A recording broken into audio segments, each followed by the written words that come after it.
Hello, hello, hello. Welcome to the Dummies Cauldron.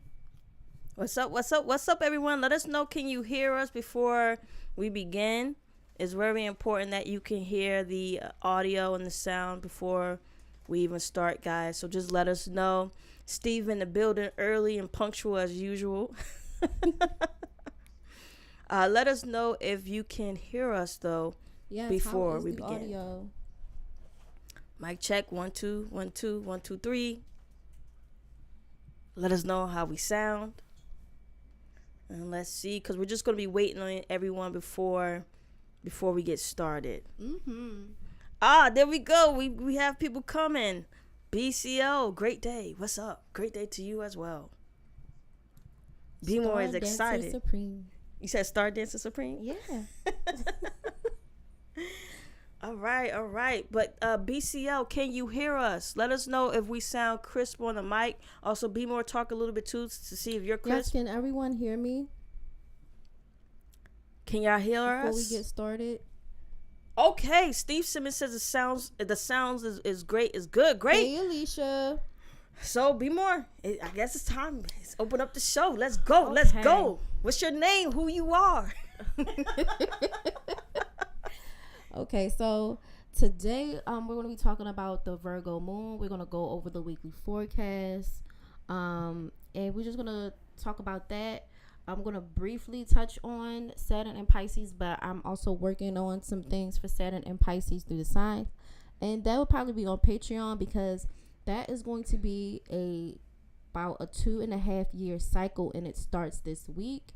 And I'll be working on some worksheets, and we'll be going over that in Patreon about planning and what we're going to be doing for the next 2.5 years based off of what Saturn is doing and where it's in our charts. And we're also going to have some like a watch party about some of these themes with Pisces and Saturn, and so that you guys can see a physical representation of what it looks like when Saturn and Pisces touch each other, and like as an example of how you can like work out those things in a very physical type of way.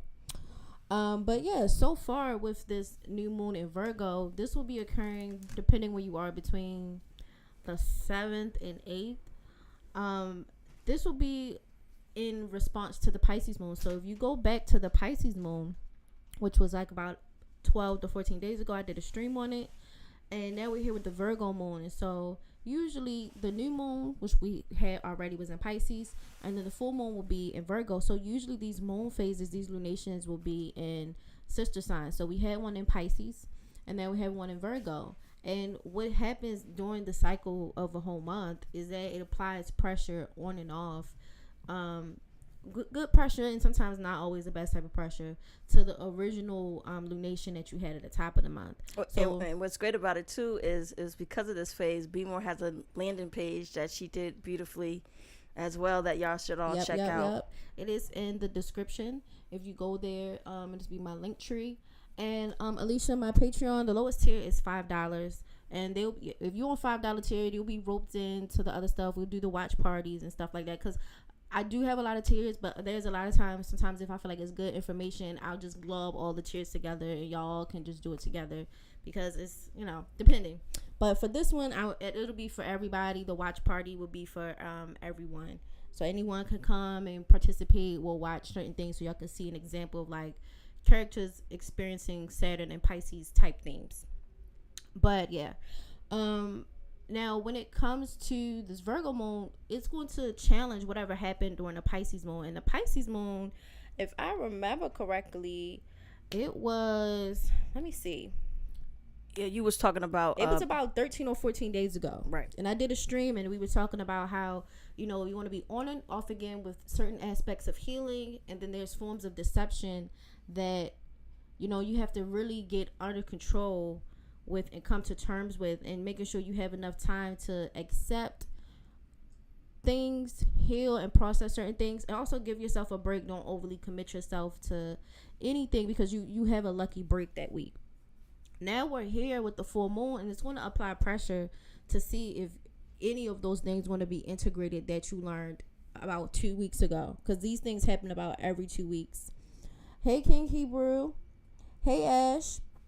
But yeah, so it'll apply pressure to those things. And so when you have a moon in Virgo, we deal with themes around organization. We deal with themes around clutter, analyzing certain things. When you have a moon in Pisces, we had the whole thing which deals with our beliefs and believing in ourselves, and you know, things around oneness and unity. And so now we're here with Virgo that's believing in certain forms of deconstructing the unity and the compassion and the belief that we had before. And so we're going to be dealing with things of analyzing your beliefs. And sometimes your beliefs can be lies, and sometimes it's lies from you, it's lies from other people, and there could be a lot of manipulation. And so it does take some willpower to break down these types of themes. And so with the full moon in Virgo, which will be occurring the 7th and the 8th, we're going to have some influences from that Mercury in Pisces that we did a video on a couple of days ago. You're going to have some influences of the sun. You're going to have some influences of Neptune, which is going to make it even more chaotic, in the sense of there can be even more confusion. It could be emotional confusion, you know, really trying to understand your feelings, you know, so you can identify with certain things, and maybe even having forms of you think certain things, but it can still lead to emotional confusion because Virgo wants to get things in order, and Pisces really isn't about order at all. It's kind of like at best a dilation of these types of themes. You also want to see certain aspects dealing with the Uranus and Taurus, and all of this culminates to the elements with Uranus and Taurus of there's an ease or desire to find more detached or innovative ways to deal with possessions, to deal with self-esteem, to deal with themes around what you own. The other aspect is you have the Mars in Gemini, and so this will create, based off of analyzing your belief, what's going to happen is it'll create a physical response to analyzing what you believe to be true. So depending where you have Gemini, because Mercury is in, not Mercury, Mars is in Gemini, this will have a very physical Martian response to analyze what you think to be true. And sometimes this can be arguments. Sometimes this can be you leaving, restlessness. It can become in the forms of anxiety. Because realistically, both of these placements want to synergize with the idea of being free of possession. Whether someone's possessing you, you're possessing them, it's possession of items. They want to transform the idea of what ownership is and become more independent in these things. So I would not be shocked if some of these things come into a culmination of forms of arguing, restlessness, impulsiveness, you know, jitteriness, sometimes bad nerves, and depending when you have it, accidents as well. So hey, Final, I would not be shocked if I see those types of things at all. People being hard on themselves. But yeah, it really just depends, because there's an element of freedom. You want to break out of these possessiveness, but you also want to analyze what you have already learned before. And so that really is just going to tie up a lot of things. And so some of these lies, or like feel like you put yourself in illusions, or you know that this isn't real. So like your emotions can understand, like, I know how I feel is here, but how I identify or the thoughts I have are completely different. So your mind can be over here and your heart can be somewhere else. And so these can be like identity issues. These can be, you could be all over the place. So identity issues, basic life issues, security issues, and it can really form around feeling insecure. I guess the good thing is with Uranus and Mars there isn't a slowness to change. There's almost an impulsively wanting to change things, or you won't be in these types of feelings per se the longest, but it will need resolution, because Mars is going to put its foot on the neck, and there could be a lot of conflicts, and there could be a lot of manipulation as well. So it is very interesting. It is, because they both are pretty hardcore energy with each other. It's like a crazy scientist with a warrior. Yeah. Yeah, so I can, like, depending like where you have it, like, so if you think about somebody with like I don't know, if you have like a Gemini rising, that's a lot of physical, that's a very physical aspect to that. Or if you have like maybe a Pisces rising where the sun, Neptune, and Mercury is over there, there's a lot of confusion about yourself. What do you think they have in? What would you say they have in common? Those two energies, fusing together, from your personal perspective. Really, a lot of these aspects have a lot in common about being very mutable and being very versatile, and I think that's where there's will be an eruption to a certain extent of needing change or needing to just push out of it, because sometimes the mutable signs can kind of go around in type of circles, because sometimes they can lack direction, lack aim. Sometimes they struggle to see things through. Sometimes there's a struggle of keeping things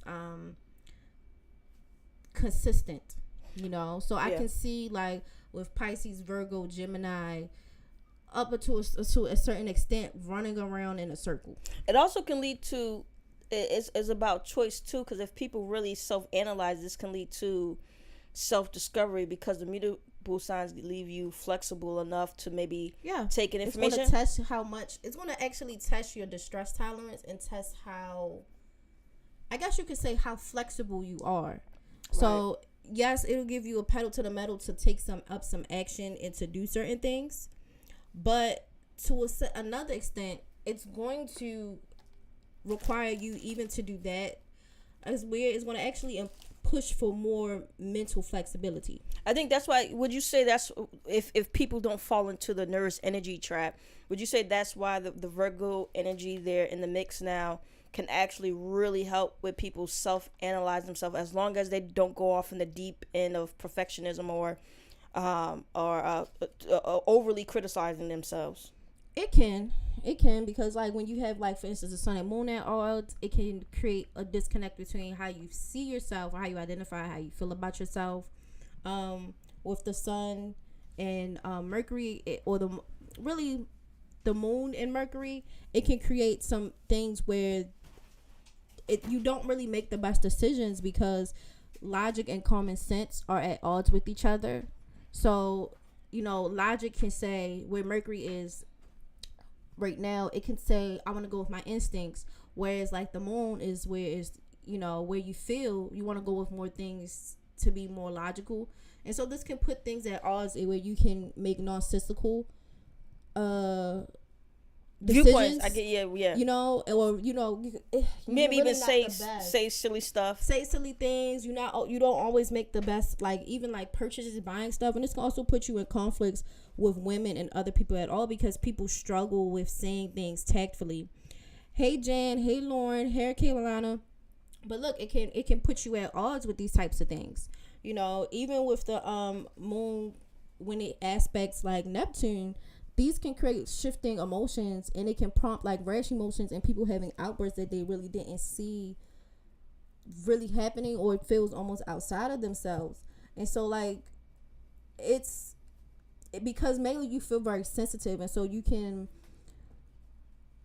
just absorb all of these types of dynamics around you, and it can be hard to handle the emotions around you, because to a certain extent it's a emotional sponge. And so sometimes you can have slights, or you can see opposition, or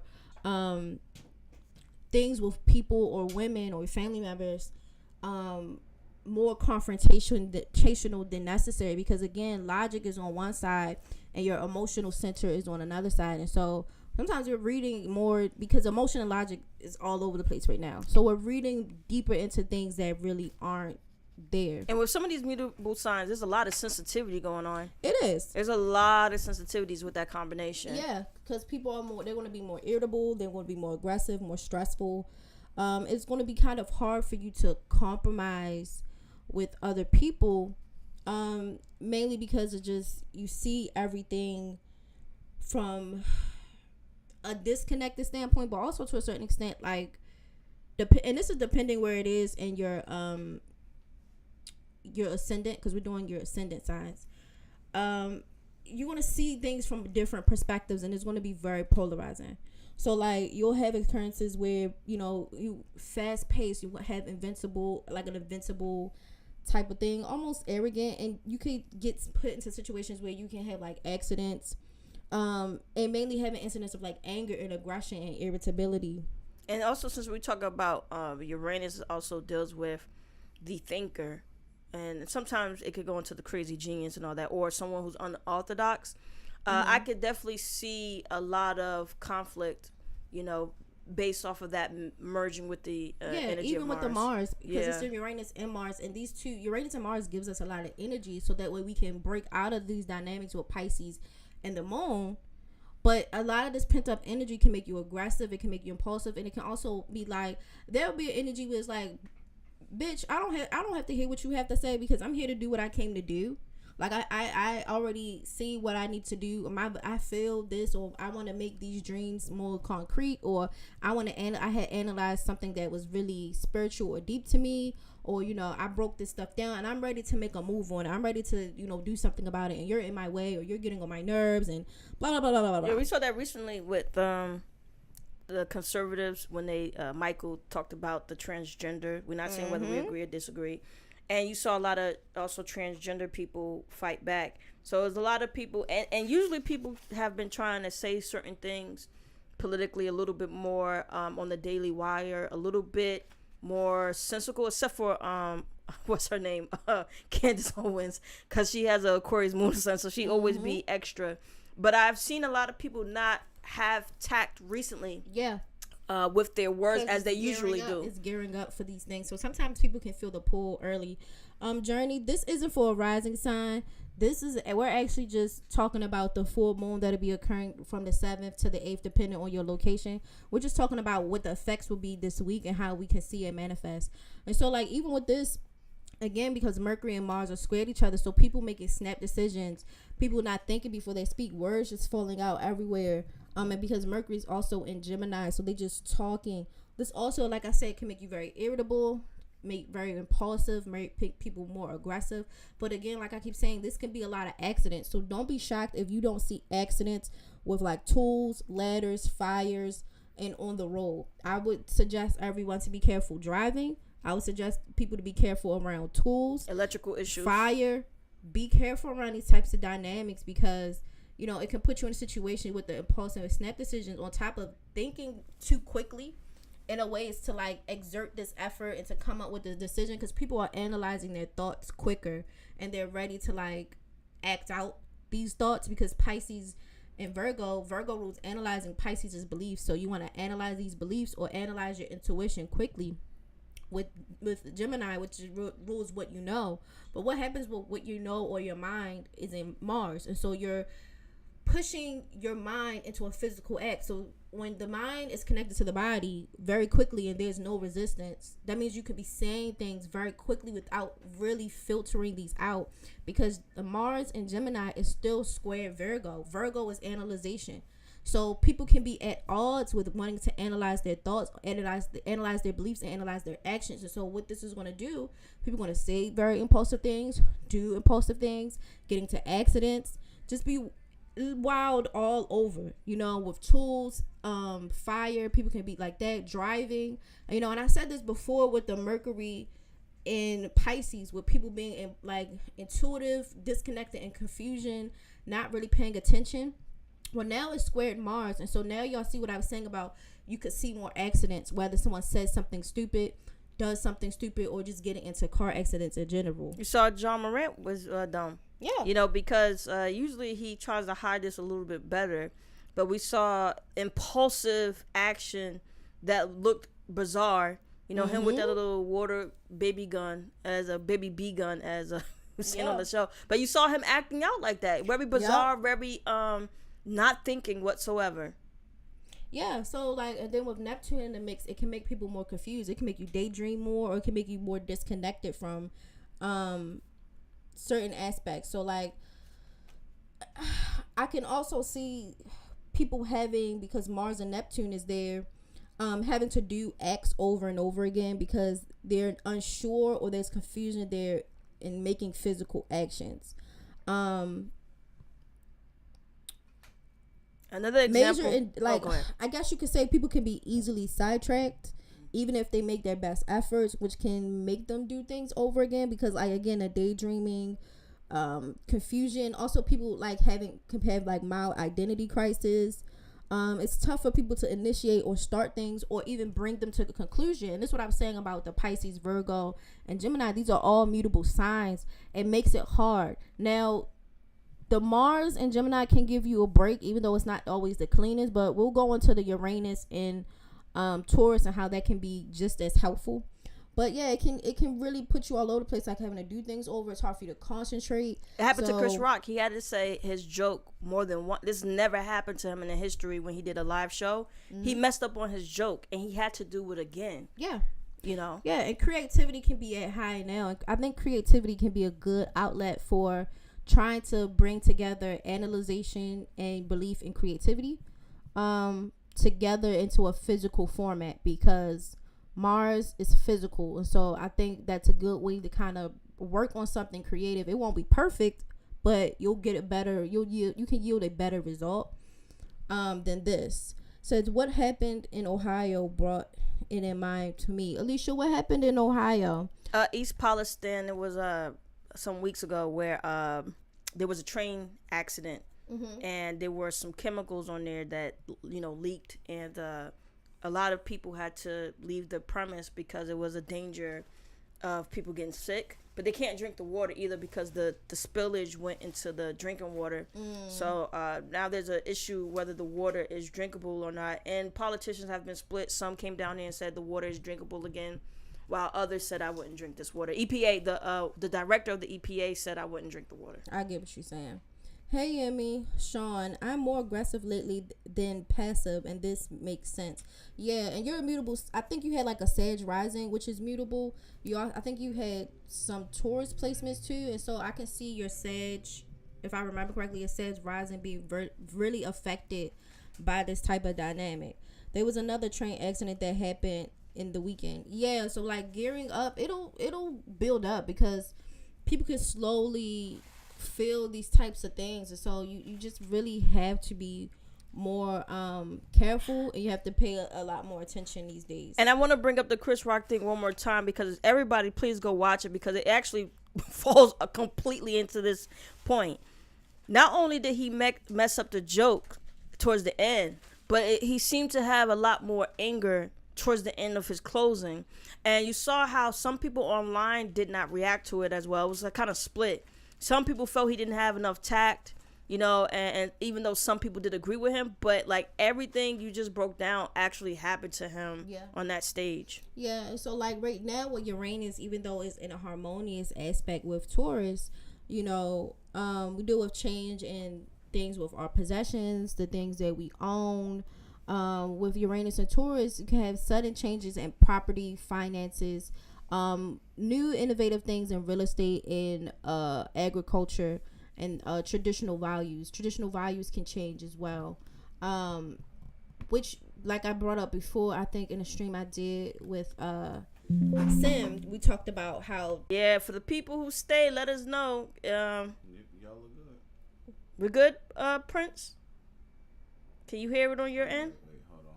Oh, it's stabilized. All right. Woo! Boom. Then BMORE say you gotta do things 2 times, 3 times, 4 times again. Yeah. For you 2 times. 2 times. So this 2 is our times? second time. We had to re-up, but we got back on here. So BMORE, you left off talking about Taurus. Okay, so the solution. All right.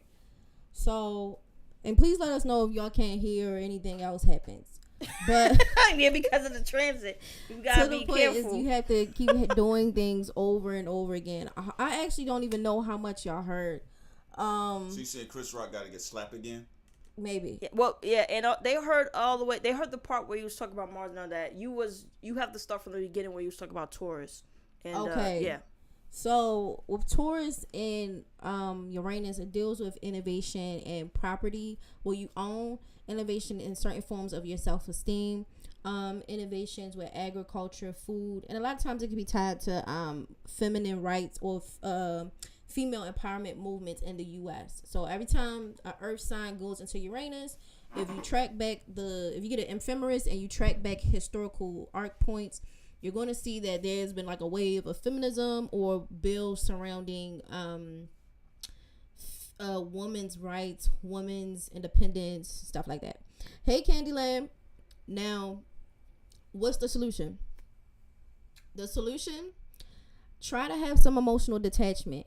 Meeting new people, the idea of teamwork, volunteering in groups and new organizations. These can give you a sense of detachment or a framework where you can think about new, creative, and innovative ways to have room to think about new things. You just have to be open. You have to be open. So, like, this will be a new time to make new friends. Somebody said, Yemi said that the SM servers are really bad tonight. Hey Sonny, it said Yemi said Twitter is down, and then Yemi say WhatsApp is down. Yeah, because Uranus can deal with a lot of tech issues. You got to be careful with Uranus, because when Uranus is in a awkward position or transit or aspect, it really can mess up a lot of servers, online platforms, a lot. Everything. And this is why, like, the Uranus does help, because it does give you, it can help give you, like, innovative thinking. So working with groups, working with friends, meeting new friends can help, think of more creative ways to get around things. So, like, even how the stream dropped out and we just had to work as a team to come up with a creative way to get it back on and figure out these things. Because opportunity can come through the adversity. And so with Uranus, it can give you an opportunity to come up with more creative ways to get around these types of things. And actually, I'm glad you also brought that up too, because it also can lead to more innovation. Like, you could even see where maybe the weakest points of your website is when you're on, like, whatever you're doing technology wise. You may be able to see, okay, how can I advance this aspect further, since this transit basically showed me what I need to work on. And also, Steve Simmons, BMORE and I will text you the numerology site after the stream, and then for everybody else at the end of the stream, we'll make sure we'll text you that numerology site as well. Yeah, so, like, the main thing about this is working in teams, focus on making concrete aspects of, like, what your hopes, your dreams are, and focus on that. Also, maybe working on aspects of creativity, meeting new people, getting out there, and thinking of new ways to deal with these issues, because the issues are going to be there no matter what. It's not going to change, but you be creative. You try to keep a level head and focus on a creative solution to fix the problem. Try to be as community-minded as possible. Try to be open to new people. Try to, think of creative ways to fix the problem. Not get an attitude. Not get frustrated that there's an issue. Not, because this is you already know that there's a big thing for accidents that's coming up this week. Accident prone, tech issues. The stuff is going to happen anyway. It doesn't matter. Just focus on what you can do to alleviate the issue. Also, Taurus and Uranus can also lead to more on what people perceive as unorthodox relationships. So maybe more people in poly relationships coming out and talking about it. I know you already saw an uptick in poly relationships. But because of Uranus and Taurus, meaning that whole connection even to Venus, that could mean more unorthodox, again, relationship dynamics. Yeah, absolutely. And then it's interesting because, again, Will Smith and Jada was being brought up. Some people trying to rag on how unorthodox their marriage is. So we saw that too. Yeah, it really, really just depends. But, there could be, it just could be kind of all over the place a little bit right now. But if you just focus on, what you need to do, and just focus on teamwork, being of service, and just find a creative way to deal with your issues, because, again, it's the difficulty is going to be there. Yeah, like even what BMORE talked about with the transits last time around, when she also talked about the risings. That whole theme too of issues with marriage and relationships is continuing. There's a lot more people I've seen publicly have got divorces and stuff lately too. It just keep ramping up. Because you'll see a lot more people getting a divorce. Wanting different dynamics in their relationships, like all manner of things, because that's what this is. So, like, with Uranus and Taurus, it also requires people to come up with more traditions and more values. So it means changing your traditions, going to be changing your values, coming out of these types of things, so you can be challenging the value systems that you had. It can also help you come up with new ways to view yourself. So self-esteem, so maybe something occurs where it changes how you your worth center, and so how you measure how much you're worth and how much you can contribute. Also, Steve Simmons and Yemi want to know things about work. Steve said getting a new job and location, could that also come with it? Well, with Uranus dealing with travel, to some extent, like with airplanes, towards dealing with possessions, and does imply that there can be like a sudden changing how we deal with possessions, also money. So how we're getting money could be different. It can also be linked to travel. We also have Mars and Gemini, and that deals with aspects of travel too. And because Mars is there, they could be more impulsive, abrupt, or Mars and Uranus can come up with more abrupt and shocking ways in which we deal with travel, but also like money and banks and more innovative ways that we get money and, you know, possessions. And Yemi wants to know pertaining to interviews, like if you have a interview coming up, would this be a good time for having luck on your side? Depends. It honestly depends on Yemi's rising sign, because I did see it where some of the rising signs had better career placements than others. Yeah. So Yemi, you could contact BMORE behind the scenes too if you want more detail about, or bring it up.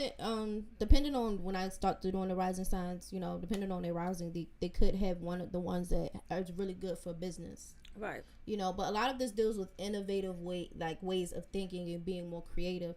So if you found a way to creatively get a new job or innovative way to make money, it could work for you. Also, you know, right now, crypto. If you had to travel very far, if you had to do something really creative to get money, in essence, like, it does fall in line with kind of the themes we're talking about. You're going to see up and down with the stock market and finances too at Uranus, so it's up and down. But a lot of people who have any type of strokes of genius in that particular financial field, you're going to see great returns. But it's a little tricky thing, because I was actually talking to BMORE about this yesterday, like how people talk about the intuition of Neptune and Pisces. I think with Uranus, there is a mental universe type of intuition. So with the Aquarius and with Uranus, I always viewed it as intuitive intellect, and how you're going to have to really trust that intuitive intellect to see where you want to place your money or finances, putting it on pause but being wise. But you're going to see a lot of crazy things with crypto right now as well, with this whole Uranus, because Uranus is shaky grounds. But if you can utilize the energy the right way, like what BMORE said, maybe you have a dream and it says, oh, XRP. Maybe, I don't know, you don't, whatever, trust your gut. Make sure you meditate. But it's definitely going to be a lot of ups and downs in economics and finances, and a lot of crazy things going to be happening with crypto. Yeah, and even like traditional forms of income. So like, again, that's really where we are with coming up with more innovative ways to get money, to make money. You could see that like even with like the gig economy, like people having to do more creative things to make a living. You know, the traditional going to work isn't a thing as much. Like, you can still, you know, do good in there, but, you know, as we all know, it's harder now. So, you know. All right. Hey Topaz, hey Chris. What's up, everybody coming in right now, and everybody who's been in the chat? We are enjoying your company right now. Yeah. So just so we're clear, you know, we didn't get into any rising signs yet, but we're just wrapping up talking about the Virgo full moon. And so signs that will be impacted, all the mutable signs. So that will be Gemini, Virgo, Pisces, Sag. And does that mean they can have that in their sun, moon? I mean, sun Any ascendant or predominant moon? placement. It would affect y'all. Okay. This is where you'll feel it. You heard we said that means sun, ascendant, or moon, and any of those mutable signs will be affected. Will be affected. The next one would be fixed signs. So, fixed signs, because Uranus is there. Now, will it cause ease? The more fixed signs you have, you probably have more room to play with the Uranus energy more than others. So, Taurus, Scorpio, Aquarius, and Leo. You know, more placements you have there, it'll give you more room to play with the Uranus energy and give you more room to think of more innovative ways to fix whatever needs to be fixed, or just come up with new ideas. Let's see. I have a Taurus sun and Virgo ascendant and moon. How would Uranus and Taurus affect me? We'll be talking about that when we get to your rising sign. But it will be affecting you because remember, you just came in, Chris. So BMORE a couple minutes ago said anyone who has a mutable sign will be affected. Yeah, mutable and fixed signs. You have a Virgo ascendant, so you definitely will be affected. And moon, and then you also have a Taurus sun that can actually give you more innovative placements to deal with. So the more fixed signs you have, the better. The more mutable signs you have, the more you'll be affected by this. So hopefully that helps people. If you're any confusion, my moon is Virgo, you'll be affected, you know. Also, Yemi, yes, the flip-flopping up and down. Yeah. BMORE talked about that with the finances. The finances, because it's unstable right now. So, like, because it's Taurus deals with more stability, but Uranus wants to detachment, and it wants shock, surprises, and it's unstable. That planet is known for being unstable, which forces people to be innovative. So just because it's not happening how people think it is, it doesn't mean that it won't, because it's going to force people to come up with more innovative ways to own things. Especially for y'all who already went, like Sunny talked about, going back to school. Look, whether it's college, getting your certificate, whatever skills you're learning right now, this is your moment to shine, you know, whether you're in a university or not. As long as you're picking up a skill that can create innovation in any type of field, it's a good look. In fact, I forgot, we bring up that doctor again, with the whole technology she has for cancer. Yeah. You know, this is a perfect example. She, you know, even though she's been working on this for years, she's becoming more comfortable coming open into the public talking about it in recent time. So that's a perfect example. Yeah, you can have instability, but as long as there's a consistency and innovativeness, once the instability in Taurus moves, because it'll move to a different sign, when it does move, you've already worked out an innovative way that's new. It won't ever go back to how it was before, because that's not what Uranus does. And that's exciting, guys. That is exciting. Y'all should be excited about this. Who wants to stay boring and stagnant for the rest of their damn life? This is exciting times. You may get you may thought you wanted to do one career field and you get and experience something else. You're like, my God, I love this. You know, you may go to a new location and have a better peace of mind. You know, this is actually exciting times. If you're an adventurous person, this is exciting times. All right, so now we're about to get into it.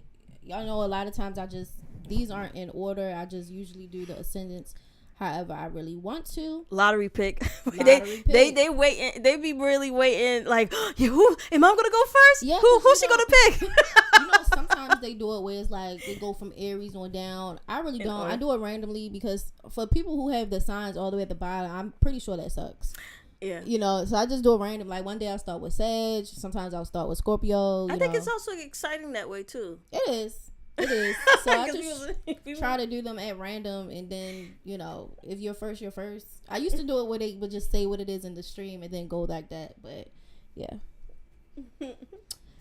Let's see.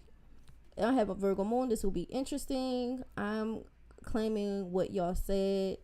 No wonder why I was thinking of ways to earn extra income. My last semester in college is coming up, and my job dynamic can change depending on my internship. Yep, it's just what it is, you know. As Sag first, me think. Y'all have to think with excitement and meditate and stuff. Y'all gonna be perfectly fine. Also, do y'all have any questions for BMORE? Because I know y'all really excited about the y'all risings being talked about. But y'all have any questions about what she said so far before she goes into that? This is your last chance to have any questions. Because I usually, you know, I'm about to run down into it. Russia roulette, yeah. Because that's how I do my notes. So it's like, you know, when I did the last video, Sages were first, because I just started with Sag risings for no reason. This week is Scorpio. Scorpio risings are first. It's not like I really was like, I hire Scorpios. It was like, let's start with Scorpio. You know, so I just do it random, you know, and we just go from there. Any questions, guys, before BMORE goes into, okay, Yemi looked like she has a question. What's up, Yemi?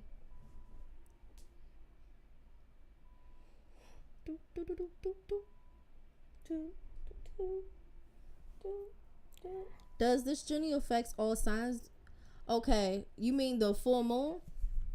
If you mean the full moon, I wouldn't say all signs. There are some of them that are more prone. Like the mutable and the fixed so ones, the right? mutable signs. So if you have a Pisces placement that's very strong, so like if it's in your rising, your sun, your moon, like Mars, like very strong. Pisces. If you have a very strong Virgo placement, if you have a very strong Gemini placement or Sag placement, you are right in the line of fire for all the confusion, that stuff I talked about. So all the, being at odds with analyzing your beliefs, analyzing, your compassion, thinking through, your creativity, things that Pisces rule, thinking through your spiritual beliefs. Mars, it's square, so it'll be tough for you to make decisions and act on those things too. So if you're in that line of fire of mutable signs, which is Pisces, Sag, Gemini, Virgo, don't drink any alcohol. You're gonna have a dilemma. You're gonna have an issue. Now, if you are in a fixed sign, which is Taurus, Scorpio, Aquarius, Leo, because Uranus is in a fixed sign, and because it's kind of like, and I might just do some stuff on how to read a chart, but it's kind of pattern recognitions and some aspects of geometry and some like stuff like that. As long as you are in a 90-degree angle within Uranus, so that would mean all the fixed signs. So that would be Taurus, which it occurs at, Aquarius, Scorpio, Leo. The more planets and things you have there, or where they're located in your house placement, will tell you what you can do for more innovative ways of thinking and interacting. And that's why, just to add to it, all you mutable signs, actually, this is a great moment for you guys, not to be scared about. Although I suggest if you smoke marijuana, I'm not saying you can't, just take a break from it with this transit. Take a break from alcohol. If you're any mutable sign that do any type of anything, pause it because you and see meditate. How common sense ain't on the menu, right? Because y'all gonna fuck it up if you smoking weed and drinking. Yeah, common sense ain't. If y'all was here early enough, y'all could go back when I was talking about how this full moon. Common sense is not on the menu. And when you say, and also they wouldn't. I would advise just not doing it for how much? A week, 2 weeks? How long would we advise the whole? Well, Mercury not doing that. Is in Pisces right now, and it's weak anyway.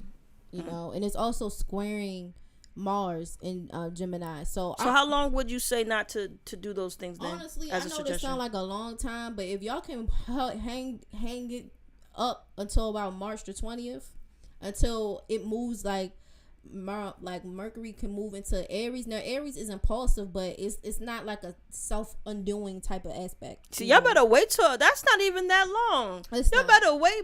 Okay, you heard that March 20th, y'all can smoke weed again and drink some alcohol, but because it's not for the mutable signs. Because we're in an accident-prone thing, and I'm not saying like a Mercury and Aries can. It has its own issues, but it's not self-afflicting. Like it will cause self-issues. It can have issues with drugs, like. An unconscious mind. Your unconsciousness, the unconscious part of your brain is actually pushing up to the front. Like you have to work a lot with it. So yeah, because you one of the people, all the mutable signs, you drink or smoke weed during this transit, you may say something you're gonna regret. Instead of using this transit to your advantage, this is a transit for you to do something innovative. Let's say if you work at a restaurant, maybe you're not the chef, you're a cook, but you love cooking. You may innovate some type of cooking style that can lead you to become a chef. So don't drink during this transit. Don't smoke during this transit, because this is the opportunity to go to the next level in your career. Now, wherever you have, for people who are advanced enough to look at their chart and read it, so wherever you have your fixed signs. So just say if you have Taurus in the first, it co-rules your first and second. Then you have maybe Leo in the fifth. Then you have Scorpio in the 7th, and then you have Aquarius in the 11th, roughly. Those houses, and if you understand what the houses do, they will tell you where you need to be innovative at, and you have to use teamwork. Wherever those placements are, that show you how to get the heck out of here. That'll show you how to think more creatively. As long as you understand that, you're good. Now, I'm telling y'all where Taurus is at. And we'll discuss what Uranus is, where it is placed in each of the rising signs. But as long as you know where your fixed signs are, that tells you where your sense of help is and where you can be innovative to get the hell out of here. Dark Horse want to know, BMORE, is the drinking and smoking advice only for the mutable signs in their sun, moon, or rising? It's only for people who have the mutable signs. Okay, let me say this. They will be affected more, but a general transit is still a general transit. Now, with that being said, I think y'all should trust your own judgment to do that. You know what? I actually can't say that because judgment ain't on the menu. Right. So, not my bad. Suggest that y'all don't do it. I'm tripping, you know. But if you have mutable signs, it does make it harder and you're very susceptible to this. Maybe if you have other signs like fixed or cardinal signs. So fixed signs, what I talked about, the Taurus, Aquarius, Leo, Scorpio. And then cardinal will be Aries, Capricorn, Libra, Cancer. It might be better for you. But also understand that those Neptunian placements are still around in general. And sometimes you can bump into other people under this influence too. So it might not be directly affecting you, but you still have to go outside. You still have to talk to people. So it might be also best to be as high alert as you can if you know that common sense and accidents are prone. Like people want to be getting in a car accidents. People getting hurt with fire, ladders, tools. You know, people want to be impulsive. They're going to say things before thinking things through. Don't be like John Moran. They're going to get into arguments. There'll be a lot of conflict. And so if this is the thing, we have to use wisdom. We also have to use teamwork, because teamwork is on the menu. Making new friends. Maybe you got to get out your friend group because they raggedy. Maybe they all mutable sign people, but you got to get up out of there. So I don't think necessarily being under the influence will be helpful if this is the energy around. So if people have a warring spirit, if people are going to be under the influence, they're not going to think logically. You can get into conflicts with women, and it might be for the best. Even if your sign ain't up on the chopping block, it might be best that even if it's not, you kind of like, I don't know if I want to be around here with y'all drunkards and all the drinkers and the all of that, because y'all got a lot going on today. Also, this is not a transit to be at clubs. This is a transit to focus on your career and your path in life. It's very important that you do that. So, like, even when Yemi says she's not going to be drinking alcohol for 60 days, good job on you. Good for you. Good for you, because, look, it's going to be off the hook, I'm telling you. And you get a great response from the universe, because technically that would be considered a fast. That is true. It could be considered like a sacrifice, which is ruled by Pisces. There you go. Which is ruled by Pisces. So, I got my foot on John Moran's neck because he did everything that BMORE advised not to do in this transit. Yeah. He drinking alcohol, being impulsive, dumb on camera, looking stupid with his little baby bitch gun in his hand. He just is pathetic. Now, when we talk about what is ruled by Pisces, Pisces also rules medication. I would suggest people to be careful around medications. Virgo, what is ruled by Virgo? Businesses, starting a new business. Pets, please watch your pets. You know, watch your animals. Be careful with your work. Your daily activities and routines can be an issue. Watch your diets. You know, your diets can be an issue. And co-workers, working with people, being of service, charity, these can be an issue. Your spiritual beliefs, religious beliefs. I don't want to say it, but when you said watch y'all pets, it made me think of that woman, a dog that got ate by the alligator. Listen, y'all don't have. Listen, you know, be careful with y'all pets. Watch your pets. And then, like, when we talk about what Gemini rules, technology, computers. Also, Pisces rules cameras, glamour, movies, being on screen. So watch what y'all record, what y'all see. You know, Gemini can rule speaking. Watch what y'all say, what y'all write. You know, these are aspects I'm going to go into, because for some people, they're going to be more prone than others depending on your rising signs and also what's in your natal chart. But how you speak, what you communicate, what you sell, what you buy. Some of y'all have aspects. Well, under this aspect, it might not be the best to make big, major purchases, because common sense and logic, again, ain't on the menu. You know, so think things through. You know, these are the dynamics. What else is Gemini rules? Education, learning, teachers. Like, gotta be careful. They can be, especially if you have a Sag placement. Educations, universities, spiritual belief, teachers, that also rules drinking as well. You know, Sag has a thing where it rules like wine and beer and feeling loose in the body. You know, these are these types of aspects. And so I want y'all to be very careful around these types of things. People's sense of faith, you know, all of these types of things, the will to go on, because all of these things can be impacted, you know, with this types of things. Siblings, you know, relatives, y'all have to be careful because y'all might be having smoke with them. Stay away from stress, because stress is why most of people have even health issues besides possibly being inherited genetically. Stress is the number one killer and disease maker of the body, causing mucus, inflammation. Yeah. Work on your diets. Watch yes. your medication. If you're trying any new medication, people can transform their body right now. Yeah, being mindful, like learn to be, because Gemini rules mindfulness. You know, because they're forced to because of how impactful they are. Travel, you know, long distance travel, foreign travel, neighborhoods, neighbors. Watch your neighbors. You know, Kim Kardashian is a Pisces, and I don't talk about people's children online, but look at what she's doing on the internet. Yeah, with her child. Kanye West is a Gemini. He has a Pisces moon. See, so he gonna have to watch out too. You know, so y'all be careful. You know, y'all just be careful. I wouldn't suggest it, mainly because, again, people are gonna act dumb. So like, you don't need to be under the influence. Y'all ever been at a party? Some people start acting up, but you already done drunk or smoked or whatever, and you like, oh my god, why? And you just sitting there faded. That is a horrible experience because you're not on high alert. Like, I don't know if y'all ever had that happen to y'all, but I do not recommend. You know, so I just want y'all to keep that in mind with dealing with this. You know, sometimes meeting new people and teamwork, being innovative, independency, you know, learning to be more independent, learning some detachment from these things, getting like a air separation so you can think things through. Also, Journey has a question for you, BMORE. Okay. What do y'all think about astrocartography? I personally don't do that yet, which I probably end up teaching myself because I want to ask myself some questions anyway, because I have my own thing. But I honestly feel like it worked, you know. Yeah, I actually think all these forms of astrology works. Vedic, all the different types of Western. If you follow the structures, they end up saying the same thing but in different ways. And then another cool thing is once you understand the basics, you can create your own little thing. There's a black woman, I can't remember her name right now, but she had her own AstroSeek. She I guess partnered up with them, and she has like astrology tarot chart reading, like where you can actually see it in the chart. So see, when you learn the basics, then you can go and move on and make other things. Yeah. You know, but honestly, if you're going to do that, because I really don't specialize in astrocartography, I'll leave a website that you can look into yourself if you can be good at like reading that type of stuff. But I also would suggest maybe you could find an astrologer that specializes in that technique, because there's a lot of techniques in astrology. I don't think people understand like how many techniques there are, and sometimes you have to find a person that is good at that technique, or the technique they use is more applicable to what you're asking. And astroseek.com is really great with that. So like what BMORE said, if you want to learn how to use it, if you don't know how to use it, I will also go on YouTube and look it up.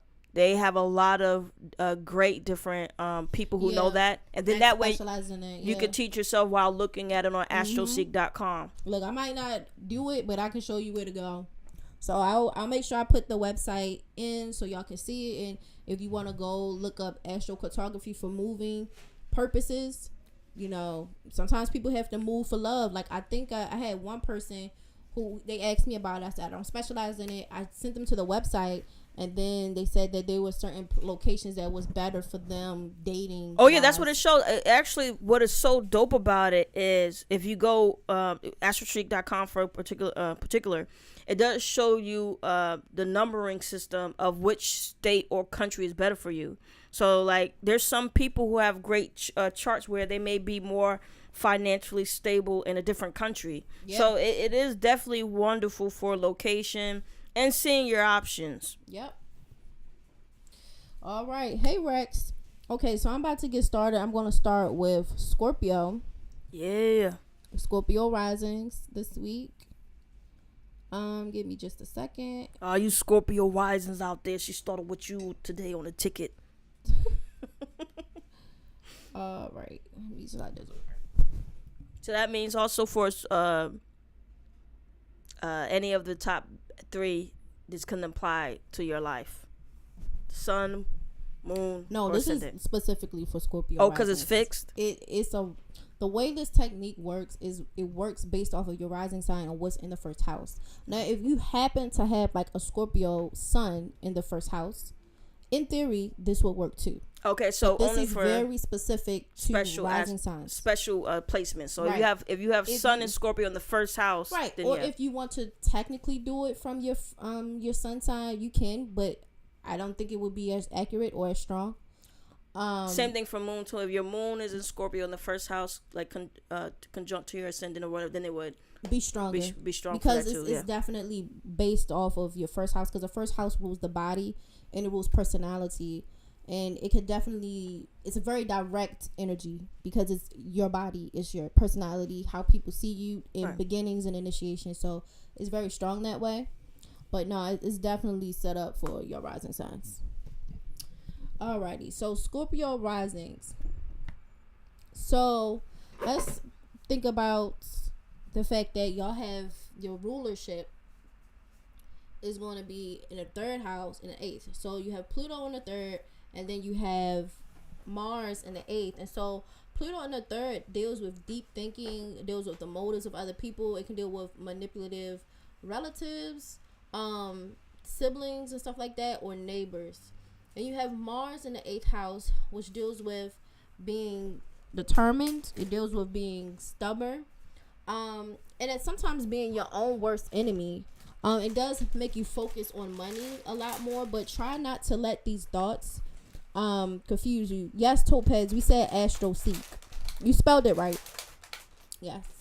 But you try not to let these thoughts consume you, because again, you do have other darker forces running around where people are being more manipulative, and so you really should focus on those things about paying attention to people's motives and different thoughts and stuff like that.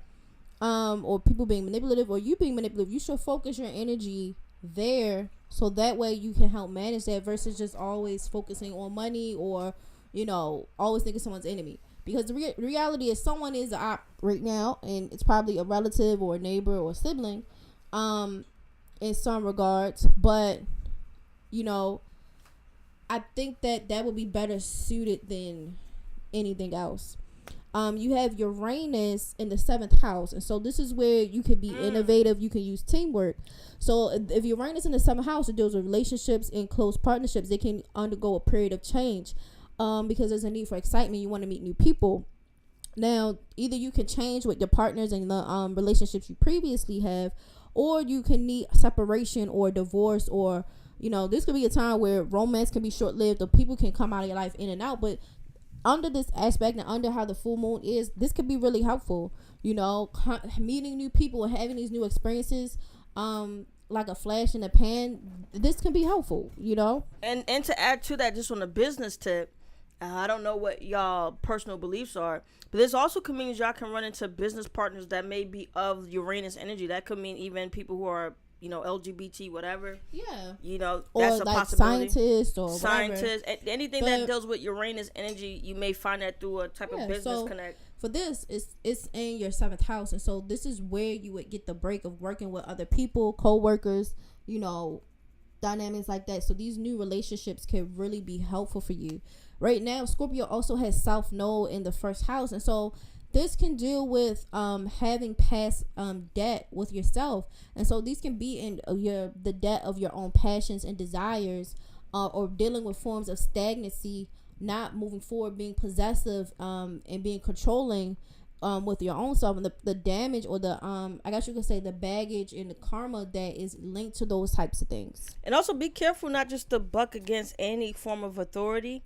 There could be, like we said, what BMORE was also saying about you could have any type of unorthodox partnerships during this time, but that you can also, for those Scorpio risings, be very rebellious and very aggressive pertaining to the seventh house. Also, it deals with the web as well. So, what would you think for that? Would that apply for partners? Maybe they can meet business partners online as well, or they could be arguing online. On Bumble and smashing people online. I don't know, but it's good for you. It's good for you. So you may find love online, Or like it would be more said, you may be smashing people on Bumble, or whatever. I don't know. It keep you out this Virgo Pisces mess. But so you could also be goofy and start arguing with people online. So you make sure you use this energy wisely and partner up with people who are innovative scientists, people online. Maybe even find love online. Don't waste your time being one of those people who using your Uranus in 7th house time just arguing with people online. Because I can see why this would be good because of where y'all have Virgo and Pisces. So where Virgo or Pisces is, it can rule like creativity, sex, lovers, romance, and then where Virgo is, it can rule like friendships, work, like co-workers, and particularly where the moon is going to be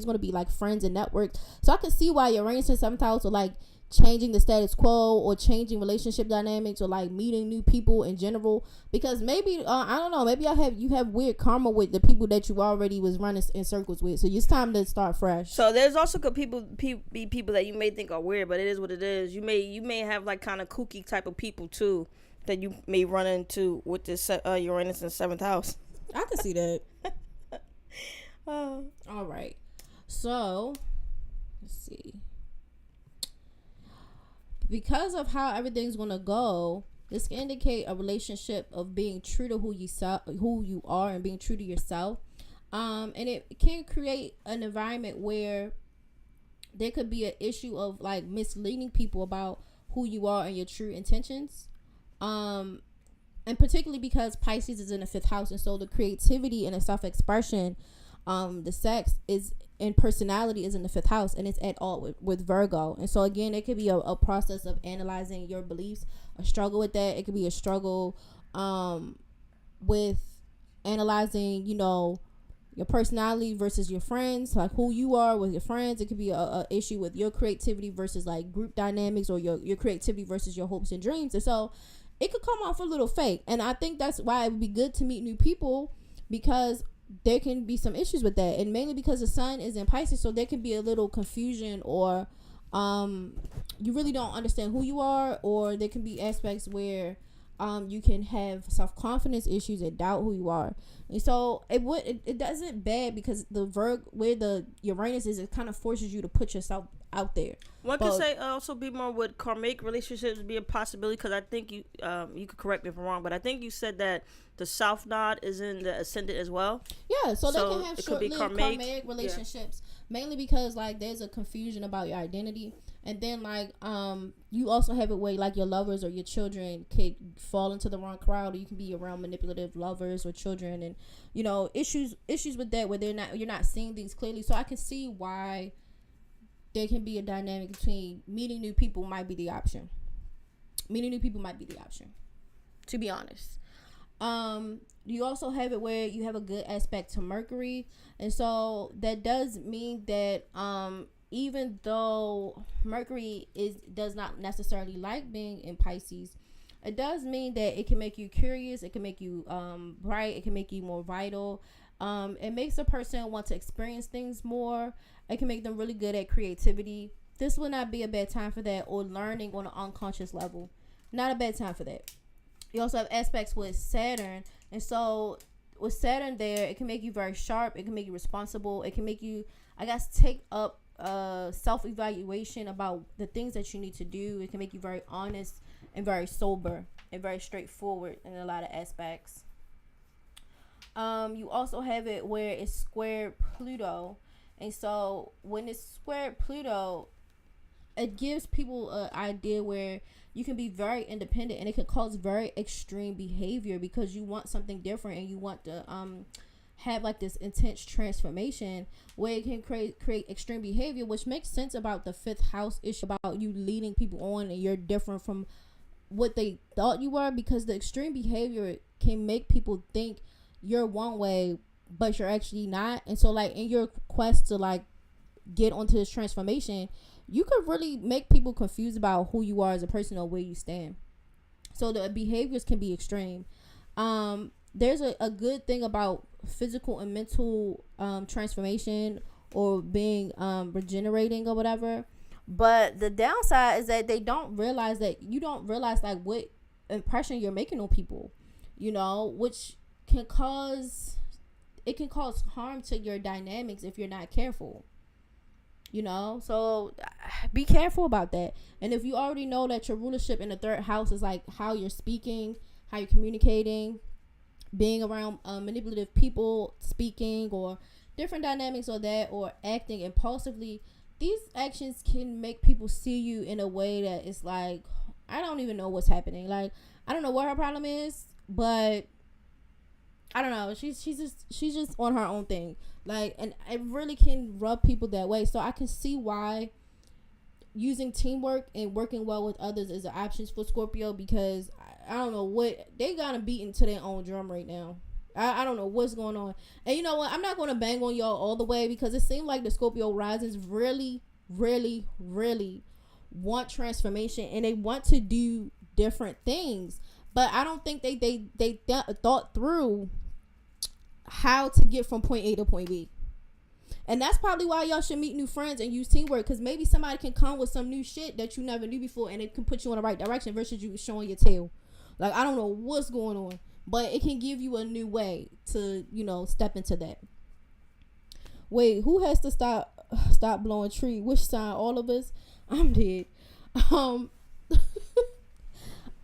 Mutable signs the most, but I honestly would suggest everybody, mainly for the simple fact, like, people are going to not, again, common sense is not on the menu, and you don't want to be faded when common sense ain't on the menu. That's all I'm going to say.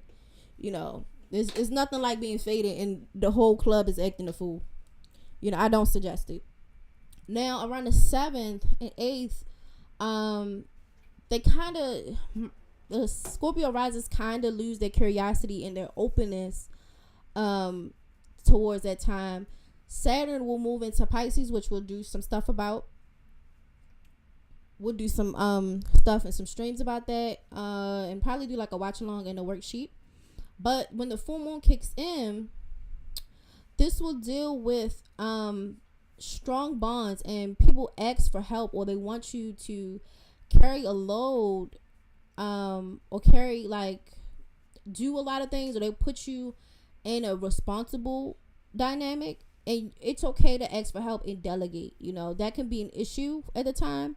And you kind of want to do all of these responsibilities or do all these tasks, but it's okay, because when you do you take all the stuff on your own versus share, like finding a new way to have relationships, or meeting new people to have different relationships or new relationships, it's kind of going to wear you out. And I actually can see why y'all would have like emotional outbursts if you're doing all the work and not sharing the responsibility. So it's okay to ask for help. It's okay to share the load with people, because again, with Uranus there in the 7th house dealing with others, friends and organizations can be really important, and these strong bonds and teamwork can really help you get from point A to point B. And so, like, let's not take on too much. Like, you want to change, you have a desire for all these things to happen, but let's not push it to how far we can, because it's going to end up hurting your reputation. Well, also you have enough to really make something happen online too, even if it's not in the physical. And these things that happen online can bloom into something in person. Yeah. Don't be with crazies though. Be No. with people who are actually making things happen. No.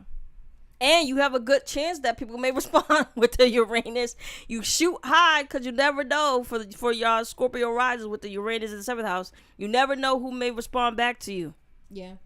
So, like, as the hey spirituality, as the week goes on, you get more mental balance, but you can be also realize that you can be more open to influences, and so you can give you like a sixth sense. You can see hidden motives. You'll be open to creative forces and ideas as the week goes on, but you should have more stability as the week wears on, though. You should have more mental stability. So I should not hear any stories next week about, yeah, y'all was right, I had a whole outburst, that they wrote me up at work. I should not see any of those things, because it's totally avoidable. All you have to do is share the load, share responsibility, and move on with that. Around towards the end of the week, around the 11th, you could be more sensitive and more impulsive and deal with ideas around harsh words. So try to think before you speak. Try not to be so reactive and so emotional. Again, your vitality should be a little bit higher by that point. But you could be a little bit more distracted and restless by towards the end of the week. But if you know that, your vitality goes up and down this week, I would suggest the Scorpio risings not to do so much work and carry all of the responsibilities on their back.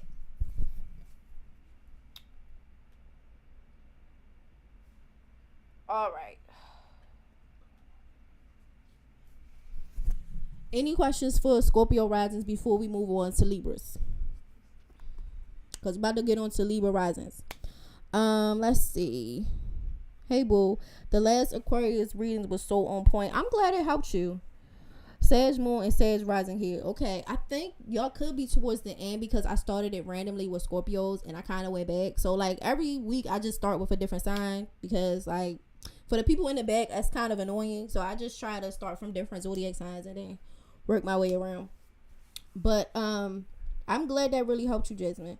But, yeah, so the next one is Libra risings. Any questions before I start with the Libras?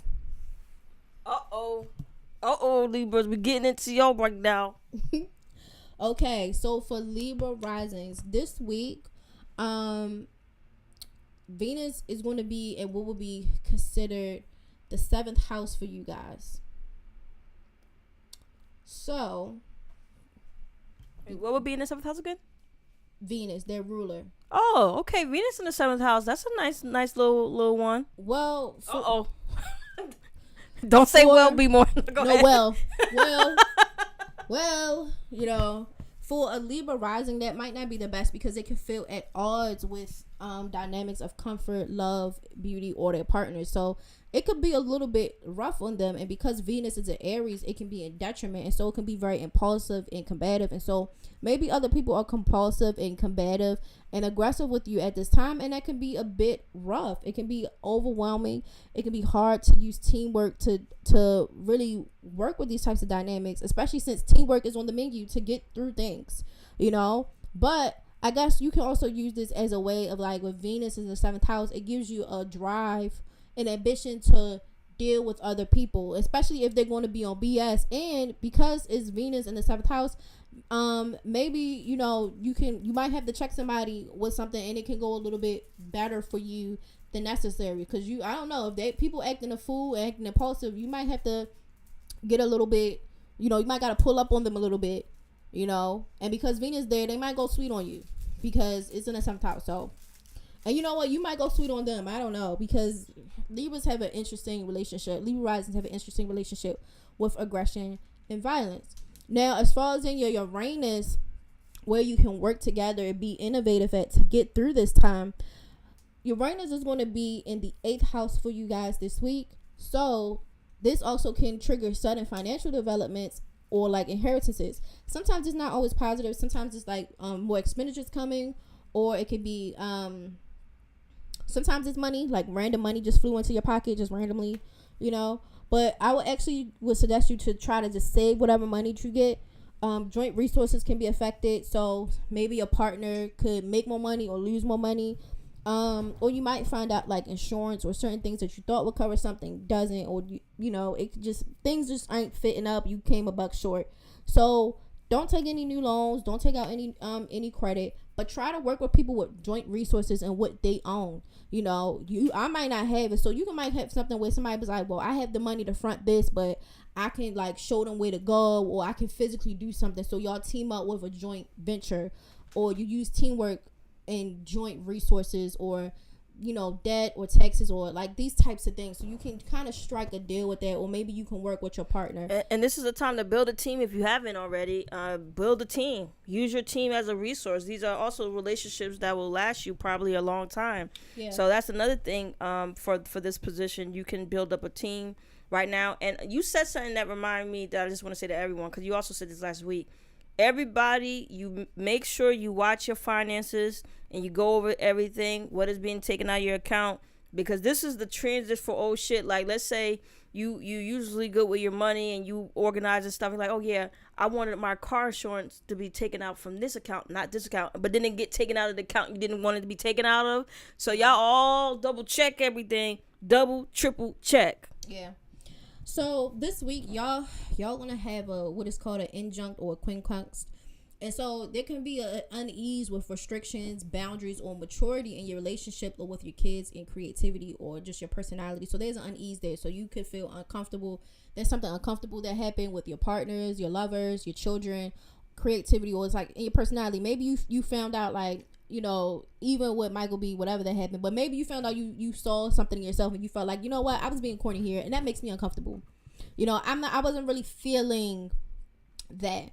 You know, but what Uranus in the 8th house about using joint ventures to work with people or using willpower or having inner transformation, you know, that can be really good to get over this unease that y'all feel. So try to think of it that way. You do have it where Pluto is positive or softly aspected to your ascendant, and so it makes you more independent. You know, even with extreme behavior, it can give you able to basically regenerate or kind of recover from any extreme behaviors, but it also gives you where you can like program your mind or program things to like get things done. So it can give you a lot of hidden willpower to get things done and to really deal with any of this unease. Okay, with the full moon with Saturn moving into Pisces, that's going to be in your 5th house. Again, we'll talk about that later, and I'm going to come with some worksheets, blah blah blah. Now you said Saturn, so Saturn in Pisces is going to be in the 5th house. Yeah, and they'll feel some unease and uncomfortableness there too. So it's a restriction or boundary or with love and romance dynamics. I actually feel like Libra risings and Scorpio risings are going to have the most relationship issues in general, which will be interesting because they need relationship dynamics to get through this. The reason why I also was asking you, because I remember in a previous stream, some people who have Saturn and Pisces natively, they were getting scared, you know, and they wanted you eventually to do something on that. I am going to do a Saturn and Pisces thing. I'm going to, because it's a 2.5 year transit with Saturn. Saturn stays in the sign for about 3 years, and so I'm going to work on some material that we can go over, and y'all can really like think about how this will affect your chart and what you can basically even make some plans about what you can do for the next 3 years. How to make the best of the energy based off of where it is. I also have something too, because I know you're about to move on for it, so it'll be the last thing I put out before you move on to the next thing. But when you say wherever Saturn and Pisces is in that transit, whatever house is in for that person, they're gonna have to deal with the whole dilemma. Maybe people not respecting their personal boundaries, or they not respecting others, or that whole tug and war with authority. It could be boundary issues there where you have to work through those things. You know, it could. Now with the Virgo full moon for the Libra risings, this is going to occur in your 12th house, and so this can deal with rumors around gossip, you know, hidden issues, enemies coming up like a motherfucker, not coming up like a flood, issues with medication. So like we already got medication on the menu with Virgo ruling health and hospitals, and Pisces ruling drugs. Libra ain't really even a mutable sign or a fixed sign. It's a cardinal sign, but where it falls in the house, you can still have it where drugs can be an issue. That's why I said, like, look, technically, yeah, the mutable girls, don't even ask. Y'all out there, y'all already out. Stop coming to me. Don't even take a sip of wine. Yeah, like, stop coming to me asking. Like, no, like, you know, take this as sober March, whatever y'all want to do. Just for this month at least. The fixed girls, I can see why, because it's like, well, in my space, we have all the problems. We have all the solutions to the problems. I feel you, but like, why would you want to be drunk with all the crazies? Don't take no more than a sip. Now, for the Libra girls, even though y'all cardinal and none of this really touches you, if you are a Libra rising with the full moon occurring in your 12th house, you still gonna have medication. You gonna still have issues with medications and drugs. So like, just don't. I'm gonna keep saying it until y'all really ride home with y'all. I promise you, with all the accidents and people acting a fool, please do not take nothing this week that you don't need to. And if you are already taking medications for whatever your medical issues are, check 2 times, 3 times. Make sure there's no accidents. Make sure it's the regular pills, or we switched out with generic. Check. Yeah, I'm glad you said that, because somebody earlier today said, well, what about people who are taking medication like penicillin, and because I think they said they was dealing with strep throat, and yeah, so you just answered that, like, just check, you know, because sometimes the accidents is other people. So what if Virgo rules hospitals and like Pisces rules medication? what if somebody accidentally gave you the wrong medication? Like a hospital give you the wrong medication, right. something like that, right? So like just misdiagnosis, like, or giving you just you check. You know, I know what you said. Like if you got it, and y'all can do something where y'all look up online and they gave you a pill for something you had to take from the doctor. Y'all know y'all can type up online and make sure the pill, because the pill has a certain look. That's how when they look at it, they know. You can type it up and make sure the pill is the pill that they were supposed to give you. So for all the people on medication, you heard it. Make sure you double check your medication. Always make sure you have the right medication. Don't let a hospital or anyone else give you the wrong medication. And also, to be fair to your cardinals, y'all have a little bit of something too, because I'm not saying all the people who have been cardinal signs ascendants that this happened to, but we've been seeing more and more videos lately of people getting pushed out of hospitals or misdiagnosed. There was one girl who's like, I know I have this, and if I don't get the medication now, I may not be here. And the doctors were trying to move her out of the hospital. Yeah. Oh, y'all make sure y'all handle business, because the way it's set up. And preferably don't go by yourselves too, because I've been seeing the people who went to the hospital by themselves. These people trying to play them. Go with at least two, 3 more people. I agree. But yeah, just make sure y'all cover bases with these types of things, because it's also allergies can be bad. Perfumes, scents, oils, intoxicating thing. Also toxins. Toxins can be a thing. Like poison toxins can be on the menu. So y'all just be really careful. Try not to read labels. Watch what you drinking. Make sure whatever's in the cup is what is supposed to be in the cup. Matter of fact, clean your own cups too, because with these type of trends, any accident happens. Somebody made a mistake and leave dish detergent inside the cup, you know, or when you pour the allergies, drink. Because Pisces rules allergies. So like, just if you allergic to, I don't know, peanuts, you just make sure.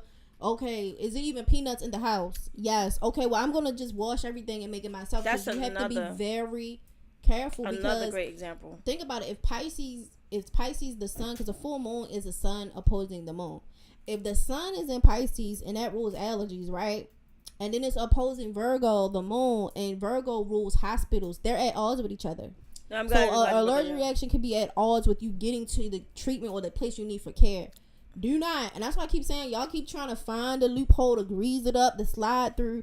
You're gonna find a loophole. You're gonna find yourself in the back of an ambo. In fact, now that she even said that, I wouldn't even eat out. I wouldn't eat no takeout. Cook everything yourself. Don't even have a relative, because it's not that anyone's out against you. Well, it's just transit could cause mistakes. So for the Scorpio risings, they do got beef with their relatives. Some of y'all, it's really not built for that. Oh no, I was saying like they should cook everything on their own, because a relative may make a mistake. It's nothing personal. Mm-hmm. These are transits of mistakes. So yeah, there's a lot of accident prone transits. So even if some of y'all do have it where it's maliciousness in the chart, right, or deceptiveness. And and to be fair, there's a deceptiveness in the full moon placement, period. People could lie. You could lie to yourself. Other people could lie to you. But there's also a thing where people are doing things by accident as well. It's heavily meshed together. Right, so you can ask for a sandwich and someone made a mistake, put peanuts in there. Yeah. Then so your throat I want closed y'all up. to be, hopefully y'all understand how severe this is. I want y'all to be very careful, because it's accidents. I know some of y'all be like, I want to do this, I want to do that. Yeah, but people want to be out here showing their tail. Common sense ain't on the menu. I'm going to keep saying it. Logic is not it. It's not here. People really have to fight for them 2 brain cells to come together. You don't want to be caught down bad with a peanut allergy, drunk, high, with people who ain't got no fucking sense. This is really ain't the time. That's really bad. And also for the people who have this type of sign, if we talk about alcohol poisoning. So beyond this, the mutable signs fucking up their life by drinking. You know, even with, the cardinal sign or Libra ascendant, like what she's talking about right now, you don't drink no alcohol, because you don't want to have even that somehow mess you up, and you be one of them rare cases where you dying of alcohol poison. Absolutely. So I just want y'all to be very careful. Understand what time it is. You don't want to put your health, allergies. Some of y'all, I know y'all got allergies in here. Y'all take medications. Y'all don't want to put it at the hand. If we say accidents is an issue, this ain't it. Also, what advice, to be fair, I know a lot of people probably cook, but let's say hypothetically we have somebody who doesn't cook. Let's say they Libra ascendant, or they one of the signs dealing with this, and they have to be careful, but they're not really a person who's into cooking. Like, what advice can you give, or like, or what type of meals, or maybe maybe I don't know, simple. y'all. I might gotta start a cooking channel so I can show y'all how to get around it. But something simple that they can cook. Learn to do salads. That's easy. It don't really cost much, and you can make your own dressings and things like that from scratch. Even put like tuna. Yeah. Tuna or something like that. Yeah. Learn to do. You could do like one pan type of things. You could bake things in the oven. Also, crock pots. You could throw stuff in the crock pot and let it cook all day. You come home back to it. You can get it. Like learn. There's a lot of people that specialize in simple meals or meals for beginners. So like there's things where they call it like a one sheet pan meal. If you look it up, where people put like chicken, vegetables and stuff like that in a sheet pan, make your own and then they put it into the oven and it cooks within 30 minutes. Or like they kind of specialize in ways to make cooking very efficient. Right. So like some people who they like cooks or like chefs, they do like stuff with like crock pot meals. So they have like a whole thing about crock pot meals. And even if you don't have a crock pot, there are some people that specialize in microwave meals. So like for instance, like if you look up on YouTube like microwave meals, like, or microwave mug meals, where people specialize in creating food like that you heat up in the microwave. They tell you how to do the recipe, and then you put it in a mug and then cook it, and then you have the food. So like they'll teach you how to make cake in a mug in a microwave. They'll teach you like how to do that. Like I've seen people make brownies in a mug, put it in a microwave, and then they eating it. So, and also stew is very easy to make too. Cut up some carrots, potatoes is not hard. Now the only other thing too you have to be careful with, if you know you have allergies, please read the ingredients of what you're buying at the grocery store. That's very important.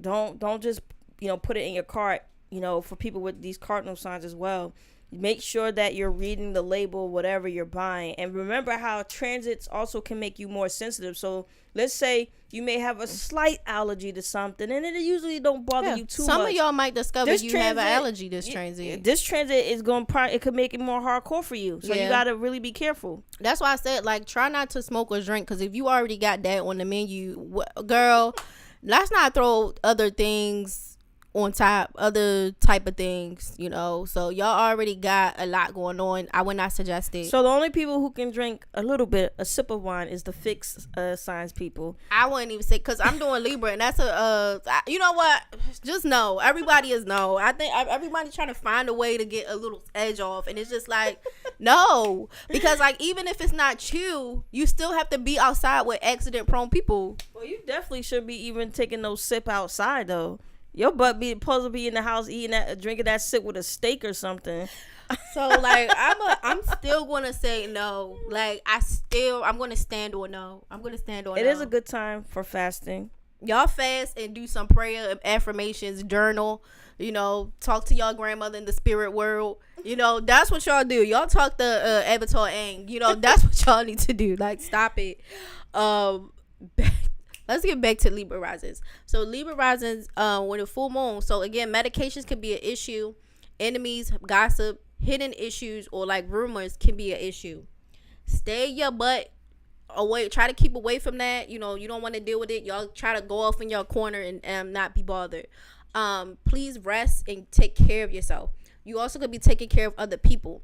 Now, this also could mean that you can be in a demanding job, or your job could just become demanding out of nowhere. Others want you to handle their load and their responsibility.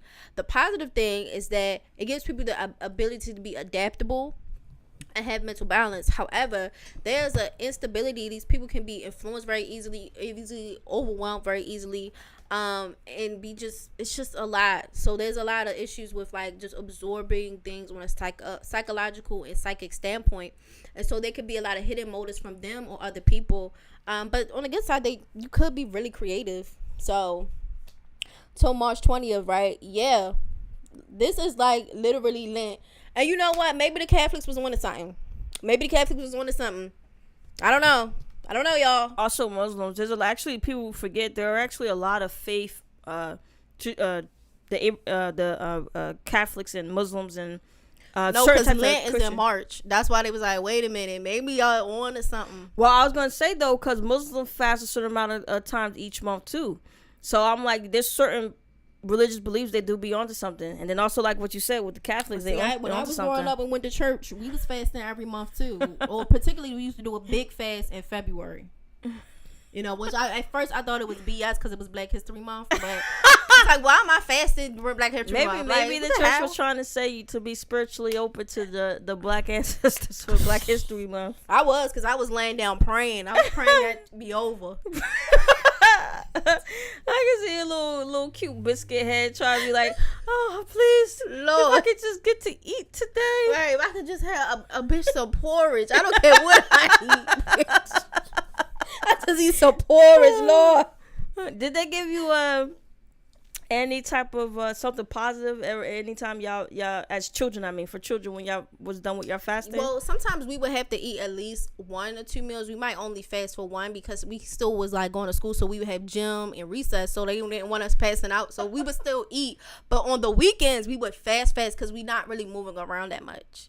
So I was just like, dang, I should have did now think about it, I should have did a sport during that's a winter sport, so that way they would be forced to feed me even on the weekends when I go to like practice and tryouts. Yeah. But you know what? That's hindsight is 2020. Them Jehovah's Witnesses wasn't doing none of that. Though. Hindsight is 2020.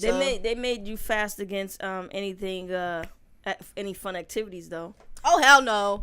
Well, you know what? We had to fast from. No, we had to do both. We had to fast from food and activities. I know so you. I know you had very, a double. very religious. You had a double. Very religious. Like, no, you couldn't.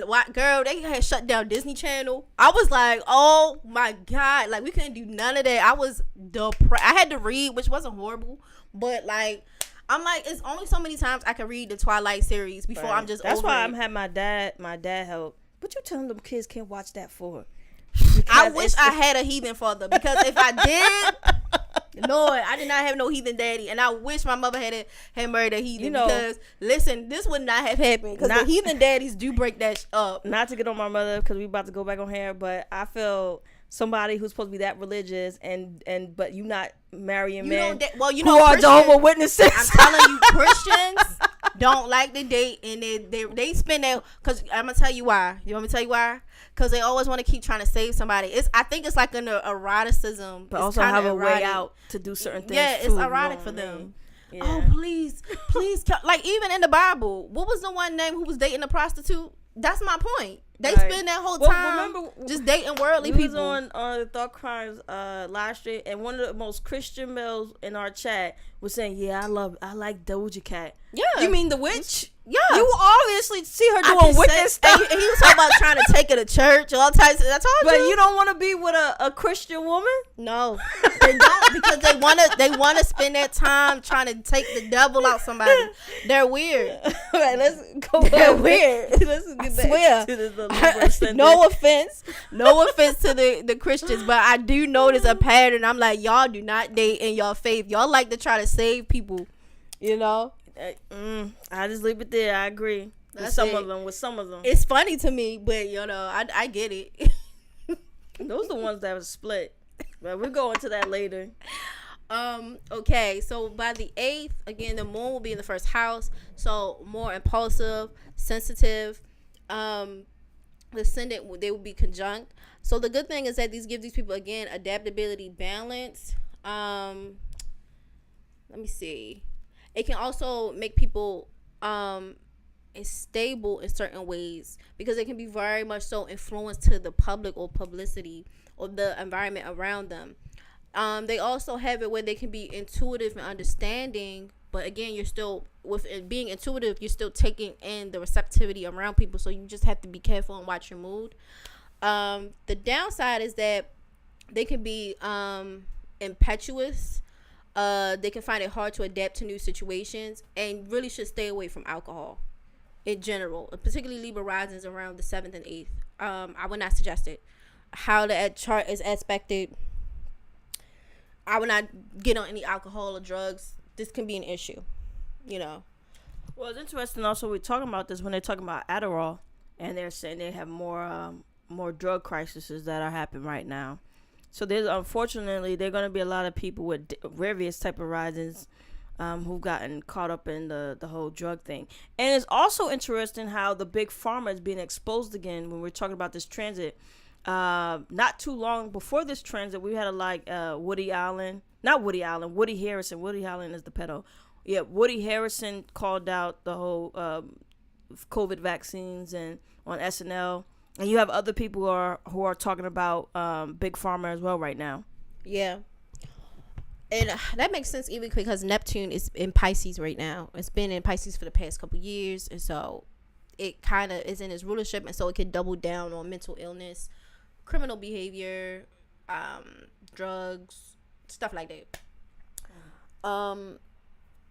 So by the 10th, I would suggest the Libra risings not to do anything because, again, there's still an aspect where y'all could still be really influenced by the people around y'all. And there could be a lot of instability, especially in your sense of self in relationships and where you stand in relationships, because the moon moves into Libra. And so there could be a wanting to merge and harmonize with people, but because how it's aspected to your ascendant, there could still be a lot of instability.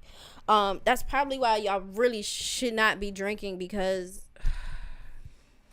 it's not the most stable of dynamics to be in. So honestly, Libra risings, I would really just try to take it easy right now.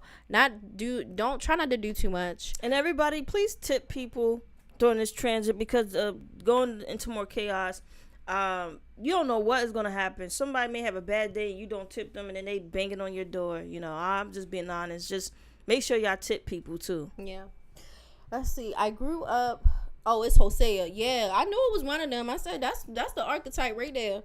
I grew up Catholic. I date a lot of Muslims. See, they're sexually repressed. Yes, they are.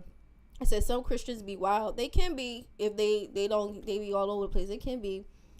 They say that's what they say about preachers' kids. Fentanyl has been an issue lately. That is true. In Texas, people have been tweaking on fentanyl. Yeah, you have. But by the 11th, the ascendant will be at odds with the sun, and so again, this can create opposition with who you are and how you come off, and so it can unconsciously mislead people about you, and so they also can have attitudes or behaviors that can be harmful to themselves. And so I really would suggest the Libra risings take it easy, take good care of themselves. You could be prone, like people could be gossiping about you, work could be demanding, you know, you got to take care of a lot of people. And then because of all this stress and you feeling unstable, you know, you can act one way, you can present yourself one way and actually be another. And so like a lot of people gonna be like, child, what is going on with Darren? And girl, I don't know. He been weird all week. It's giving whack, but it's mainly because y'all need to rest and just lay low. This really isn't a week to really apply pressure or to really push yourself out there, you know. Hence why with the Uranus in the 8th house about one person bringing something to the table, and maybe you bring something like joint resources, that probably is the move, you know.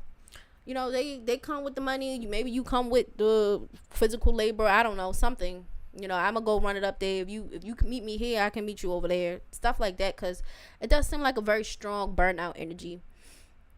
Let's see. By the 12th, these people will have more stability. They'll have more balance. They'll usually be more well liked, I guess you could say, or like they'll have more reception from the public. They'll have more harmony as it deals with their possession and their self-esteem.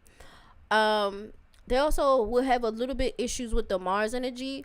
It can make people assertive. They can have a lot of energy and be resilient. They can have like a lot of resiliency. But again, they could be impatient and susceptible to infections and minor injuries. And so I would tell the Libra risings to be careful, especially since accidents can really occur a lot, and people can be you can be a lot of accident prone things happen, unconscious accidents that can happen. I would really tell you to try to take it easy and not to do too much, especially around work and just doing all these tasks. Like really just chill, because again, you could really get hurt. And towards the end of the week, even after the full moon, after the lunation's passed, like you really could be just in a space where you really could have a minor injury or infection. Bless you. Thank you. All right.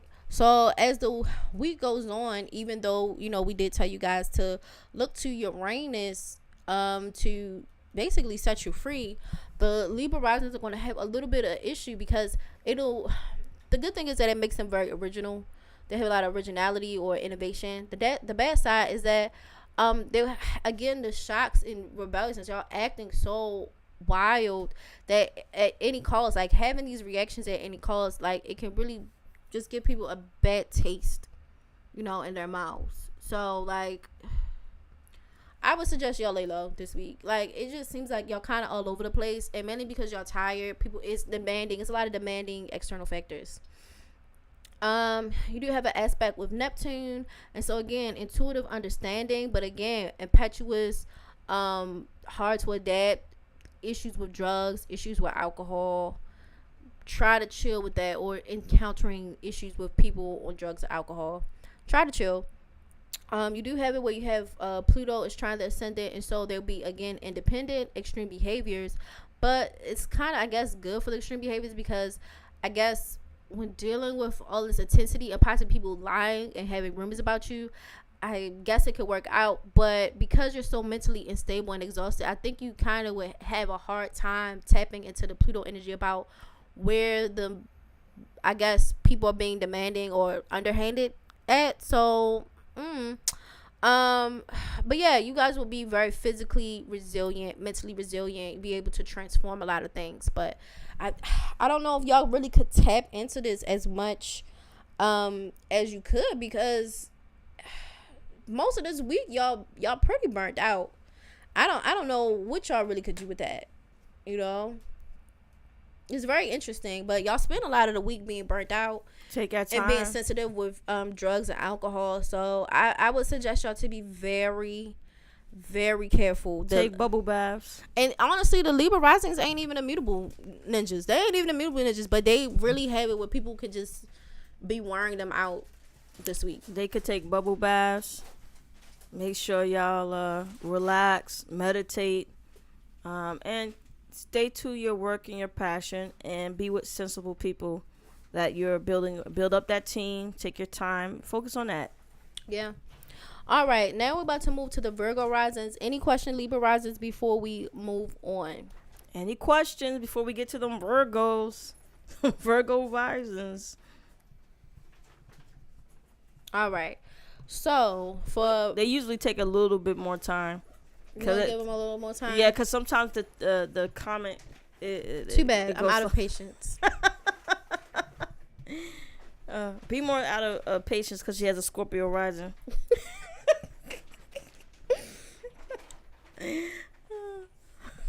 Funny. All right, you could go, because it is all right. It's like I said. So anyway, I'm trying, you know, because I've seen sometimes just react a little bit slow. That is true. All right, so for the Virgo risings, Mercury is in the 7th house, and so you want to talk and learn from other people and learn their viewpoints and learn all of these different things.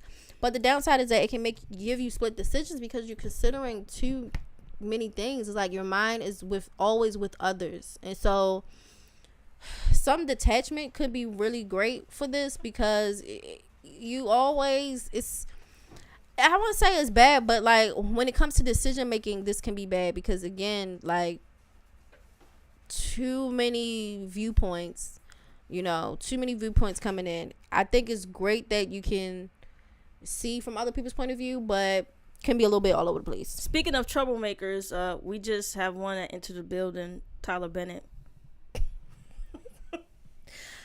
I don't know why he's over here. I don't know what he does. He just blows around. We told you, BMORE, he works for the FBI. I believe you, but why he's under myself? Because you part of the crew now, so you're going to be watched by the FBI too.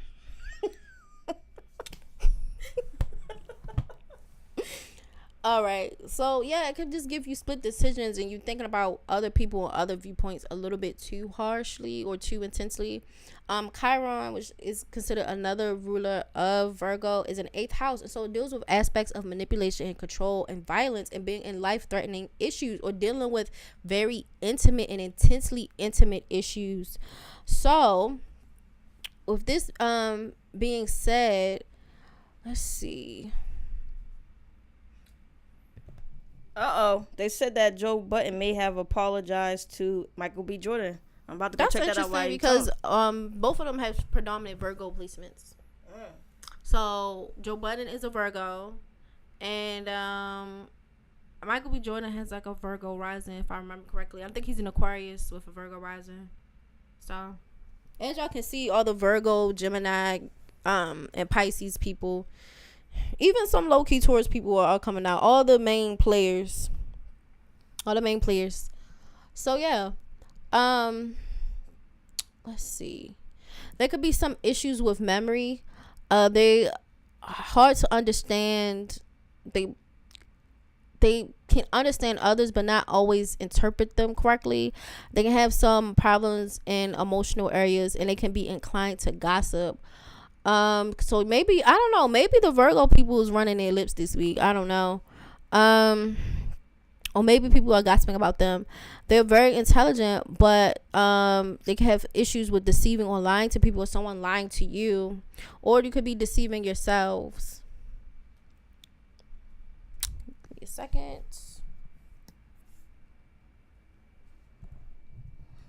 Are you getting to the next part of it? Yeah, because I have to keep flipping down. You know, it's interesting how you had to do that once the FBI agent came into the chat. I know. And sometimes they can there's a belief in your own truths, even if the truths doesn't make sense. But again, in general, there can be a conflict with women, logic versus emotion, and issues with contracts and sales. This also is just a general issue in general with the moon, but because you're a Virgo rising, this can be very intensely so an issue. So getting into fights with women, having logic versus emotions. There could be issues with guilt, loneliness, and shame, and people from the past or past events could come back. This is just in general, but try to be realistic, and there could be issues around isolation. Like, it could be also a dynamic of wanting to break free from the status and free from the past and deal with emotional detachment. Also, this is another one in general that I want to bring up that you even brought up about the beginning before we continue on with Virgo risings. Some people do want to end certain institutions. Like, they're on a serious note, there have been people talking about ending the FBI as an institution altogether. And I'm bringing it up because of what you talked about with the Uranus energy. Yeah, and so with Uranus in the ninth house, it deals with having faith in yourself and your possessions and what you have and your self-esteem. You know, trying to have faith in yourself. And so even if you're susceptible to other people's gossip, or, you know, dealing with false notions of yourself, the unease with communicating with yourself, or, like, I guess you could say having forms of intimacy, because Chiron is in the 8th house, which and in a harsh sign, which can give you issues with intimacy, and it could even be issues with intimacy with yourself, because Aries, Chiron is an Aries, and that deals with yourself. And so there can be an issue communicating darkness and erotic obsessions, and being, I guess you could say, rebellious in certain regards, and healing, being assertive and dangerous and intimate needs, or like being assertive or dealing with dangerous or intimate needs. And so healing these aspects, and healing finding resolutions with yourself. Now, when Uranus in the 9th house, which should give you a way out, this deals with exploring the world and exploring the internet, and you can further your education in a lot of ways, get a degree or certification. Also, studying metaphysics or spirituality or other cultures and other ways of life. Legal matters can be disruptive with an unsure outcome, so really be careful with the law for the Virgo risings.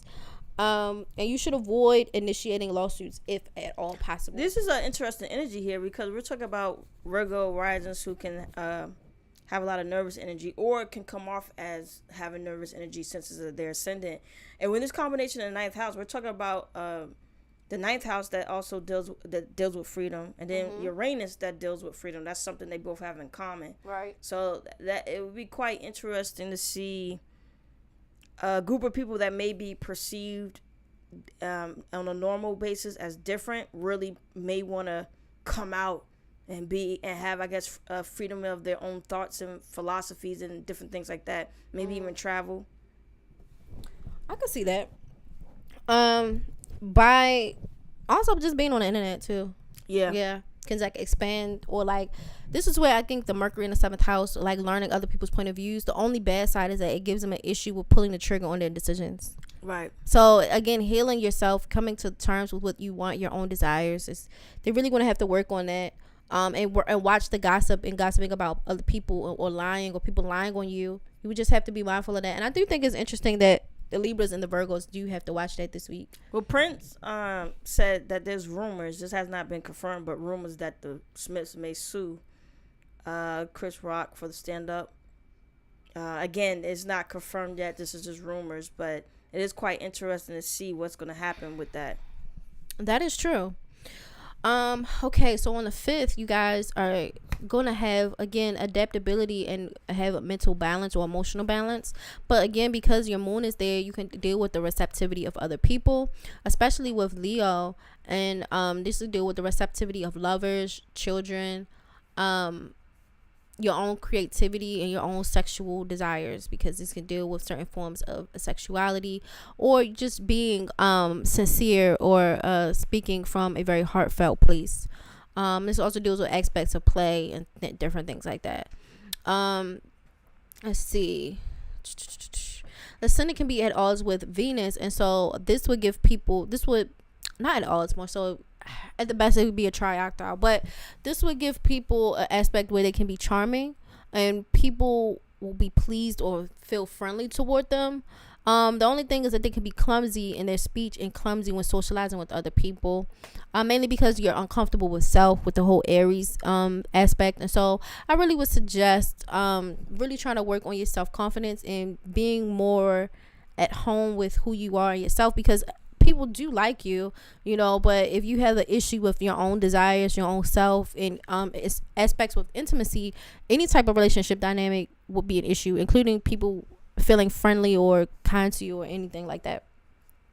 So again, Ascendant is going to be aspecting Saturn, and this will make people honest. It can make people very prudent and hardworking, but again, they can feel like there will be obstructions and difficulty in gaining anything or becoming popular or just trying to make anything happen in the real world. You get very tired easily, and it can suffer from colds, attacked with rheumatism or any type of illnesses like that. So I really would try to take it easy. You also have the Ascendant quincunx Pluto, so again, unease with transformation, unease with facing fear, feeling uncomfortable around power dynamics and control, especially with your own personality, but also it could be with lovers or children. Ascendant will be trioctile Chiron, and so this will need some resolution again with healing yourself and other people, and intimacy, being intimate with yourself. So yeah, that is really for the first round of 5th or the 6th for a Virgo. We're gonna go down to when the full moon is. So the full moon in Pisces, well, no, it's not in Pisces. Saturn will be in Pisces in your 6th house, so this would deal with transformations and differences at work.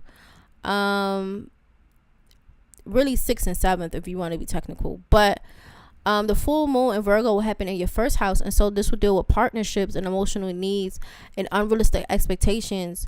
Try not to have any serious conversations due to a lack of cooperation.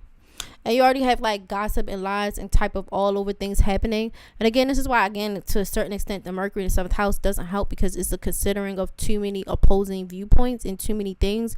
And you already got people lying. You already got too many people doing stuff like that. And then people are just going to be uncooperative. Uncooperative. That's the word. Uncooperative anyway, even though teamwork is really the thing, So everyone got to cooperate with each other. Right. So it is very interesting for y'all. I do notice some of y'all just, even though there's a way out, I do notice some of y'all have it. And this is why, to a certain extent, I see why the Mars and Gemini is a thing and why conflicts are on the menu. Getting into it is on the menu, because there's a way for us to be innovative. That's an option. But then there's also another option for me to cuss you the fuck out. And I see why both could be viable options, because some of the rising signs have it where cooperation is a bit easier, and then some of them, people are really coming for y'all this week, and so y'all might have to pull up on somebody and be like, look, I had enough. You was up here running your motherfucking lips, and I'm ready to do something about it. You're not about to do this to me. And I can see why that's an issue, because there's an option for innovative ways to think about certain things, but to be fair, where people are being deceptive, where they lying at, starting up trouble, I see where the conflict is coming out at, because with the Mars and Gemini, I see, because Mars and Gemini is ready to smack somebody. So I can see why we can either choose Uranus and Taurus, or we can choose Mars and Gemini. Well, what you want to do? And also just to add to what you're saying, BMORE, I just lost my train of thought because of the transit. That's okay. It's the Mercury in Pisces. It happens. It happens. Everyone's an airhead. Say the last part. You're so funny. You said everybody's an airhead. Yeah, everyone's an airhead. What's the last part you said again? Repeat that last part. Yeah, because we can choose the Taurus and Uranus, or we could choose the Mars and Gemini. Oh yeah, this is not a time to be like trying to be searching for enemies. Don't curse nobody out. Just politely say we're done. Be polite, even when you're defending yourself. Because the drama is not going to be worth the hell that this transit can bring.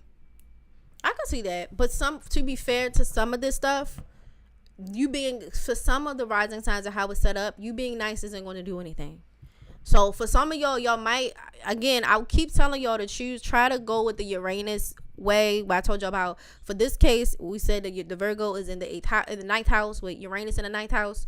You know, opening your mind to new possibilities, travel, getting a new certification, fine. But also realize, like, sometimes things do happen in conflict. Confrontation isn't always bad, you know? So y'all just keep it easy. Try to go for being creative, teamwork, and innovation.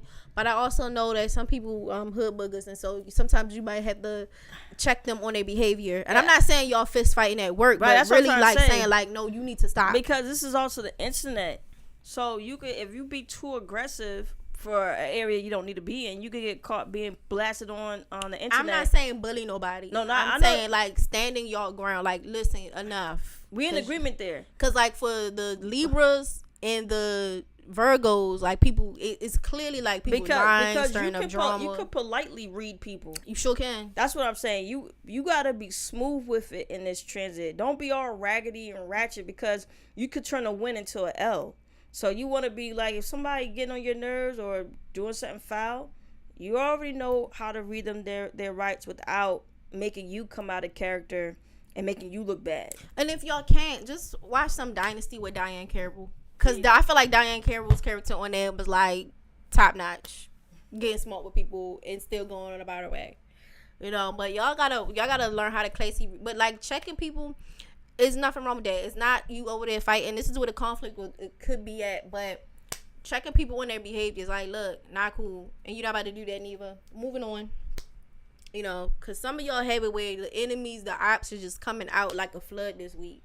And so I don't advocate for people just always rolling over and taking hits in the chin. You know. Let's see. Around the 8th, you'll have a triac of Jupiter. And so these people will be generous and kind. They can be in quite good health. The downside is that you can get a little bit full of yourself. There can be some arrogance, and you can suffer from an illness that resulted from your arrogance or eccentric behaviors, or being indulgent, or being selfish and self-centered. So try not to smell your own butt too much by the 8th, because honestly, I could see by the 8th with Virgos, it's like them bitches was running their mouth. I came to check them. And then by the 8th, all hell done broke loose. So maybe you tripped down the steps, you know, maybe you was smelling your butt too much. Like, just take it down a notch. Like, you know, just take it down a notch. You know, try not to get too rah-rah, because by the 8th, it's not good looking. It's not good looking. That's all I'm saying. It's you could be playing yourself, because you smelling your butt too much. Like, so I could see y'all probably went and watched them Diane Carroll videos. You got smart with somebody, and then, you know, you end up smelling your butt, and then you hurt yourself, or, you know, it's an injury from your own arrogance. So, your own ass, smelling your own butt. So try not to like take yourself too seriously. That's all I'm saying. Like, take the win. Like, let's not stretch it out. All right, so by the 9th, again, you'll have a little bit issues with the instability, and you can, again, absorbing the influences of other people and relationship dynamics. And that's probably because you just embarrassed the shit out yourself the day before. But that's why we shouldn't be smelling our butts too much. So, LOL, I cussed my little brother out just a second ago and stubbed my toe not even a second later. See? Lord, and this ain't even his rising sign, but accidents and conflicts are a thing. So y'all really just chill, because honestly, if he was a Virgo rising, this would be worse. And arguments can make y'all lose money. That is true. So try to really be peaceable. You can check people, but try not to be too smelling your butt, especially the Virgo risings. By the 9th, y'all gonna be smelling your butt and boom. You know, try to be careful a little bit. And it could cost you money because the moon has moved.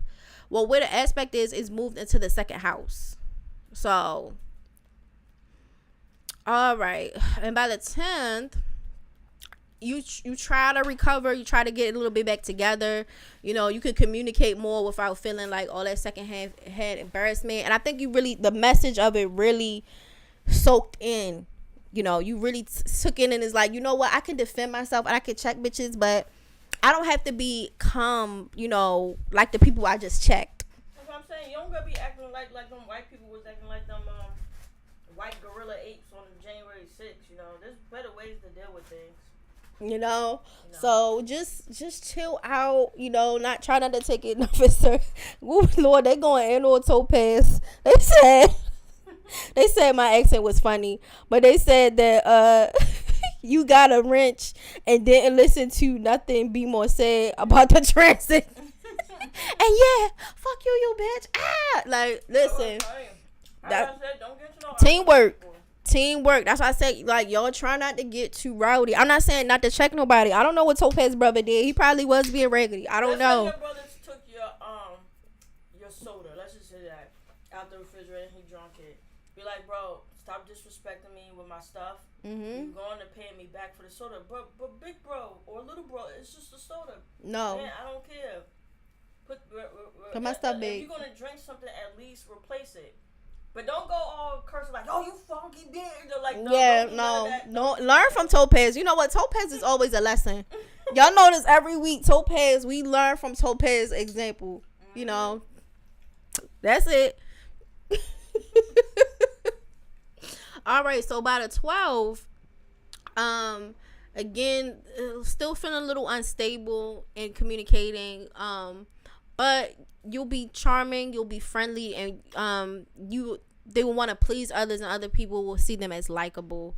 So it kind of gets a little bit better, but I think the insecurity kind of gets to you in communicating with other people and other dynamics. But y'all try not to take yourself too seriously. Definitely can hurt yourself. But yeah, I understand because people was running their lips and you was like, nah, nigga, I have to check you. There's no way I was gonna let you talk stuff about me. I feel you, but let's not take it too far. You know, understand when enough is enough. That's what I would suggest for the Virgos or whatever. Like, don't get too big for your britches because an injury could happen, and it's usually due to your own arrogance this week. So, you know, keep it a buck. Now, any questions for the Virgo risings before I move on to Leo risings? For my Leos, any questions? I told him to get the F out my face and face with his BS, and boom, my feet got a whooping. See, too much. See, you gotta take it down a notch. You know, just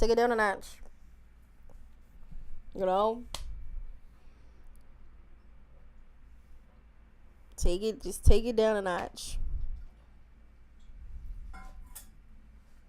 Did I miss Aquarius? No, not yet. We didn't do Aquarius yet. But we doing rising signs, so just keep that in mind. We're not doing sun signs, guys. We're doing rising signs. All right, so moving on to Leo risings.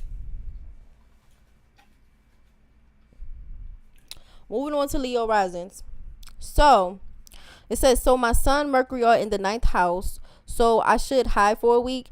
I would not necessarily say hide for a week. You know, with your sun and Mercury in the 9th house, you do think about like expansion, your sense of faith. You generally have like I guess you could say a happy-go-lucky, high sense of faith in life. It's not bad.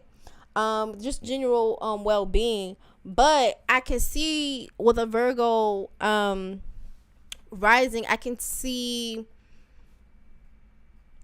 you checking somebody who got out of order and it just gets a little bit too far. That's it, you know. Topaz already starting Leo. I don't think a sun and Mercury is bad because it makes you very smart and sharp, and it can have a similar effect as like a if they're very, very close, it can give you like a similar vibe as like a Gemini or Virgo energy. Topaz already acting up. He said Leo's are ghetto. Topaz ain't learned. That's okay. Still acting up. That's all right. That's all right. Next toe gonna get stuck. That's why Topaz a lesson every week. You know, that's why Topaz has a wrench, because we learn from Topaz every week. Rockzilla, in that case, a Scorpio rising. We did that at the beginning, but just a brief summary with the Scorpio risings. Really for them, they just have to be careful with dynamics around manipulation and chasing money. Particularly like manipulation from manipulative siblings and relatives. And they can have like very dark and obsessive thoughts right now. So it could be good for them to date and meet new people outside of their normal circle, because some of the what they already got is a bit of an issue. I'm a Leo moon, not ghetto, just extra. Y'all are extra. Leo moon as well. Okay, see all the Leos coming out. You knew that wasn't going to be quiet. They wasn't going to take that on the chin. I don't know why you even started with them. Because mind you, they wasn't even talking. They wasn't even talking, yo. Like, y'all, you said Leo rising, and then here they come. See, here they come. Stallion is a Leo moon, and so is Michael B. Jordan. He said, I don't like Leos. I'm still holding that grudge from that ninja that did me dirty in 2020. You know what? To be fair, unless you have his chart, it might not have been the Leo placement. It really could have been his Venus and Mars. Could have been anything. In his chart. I don't know. Cool. Scorpio and Mars. Somebody said the ghetto builds character.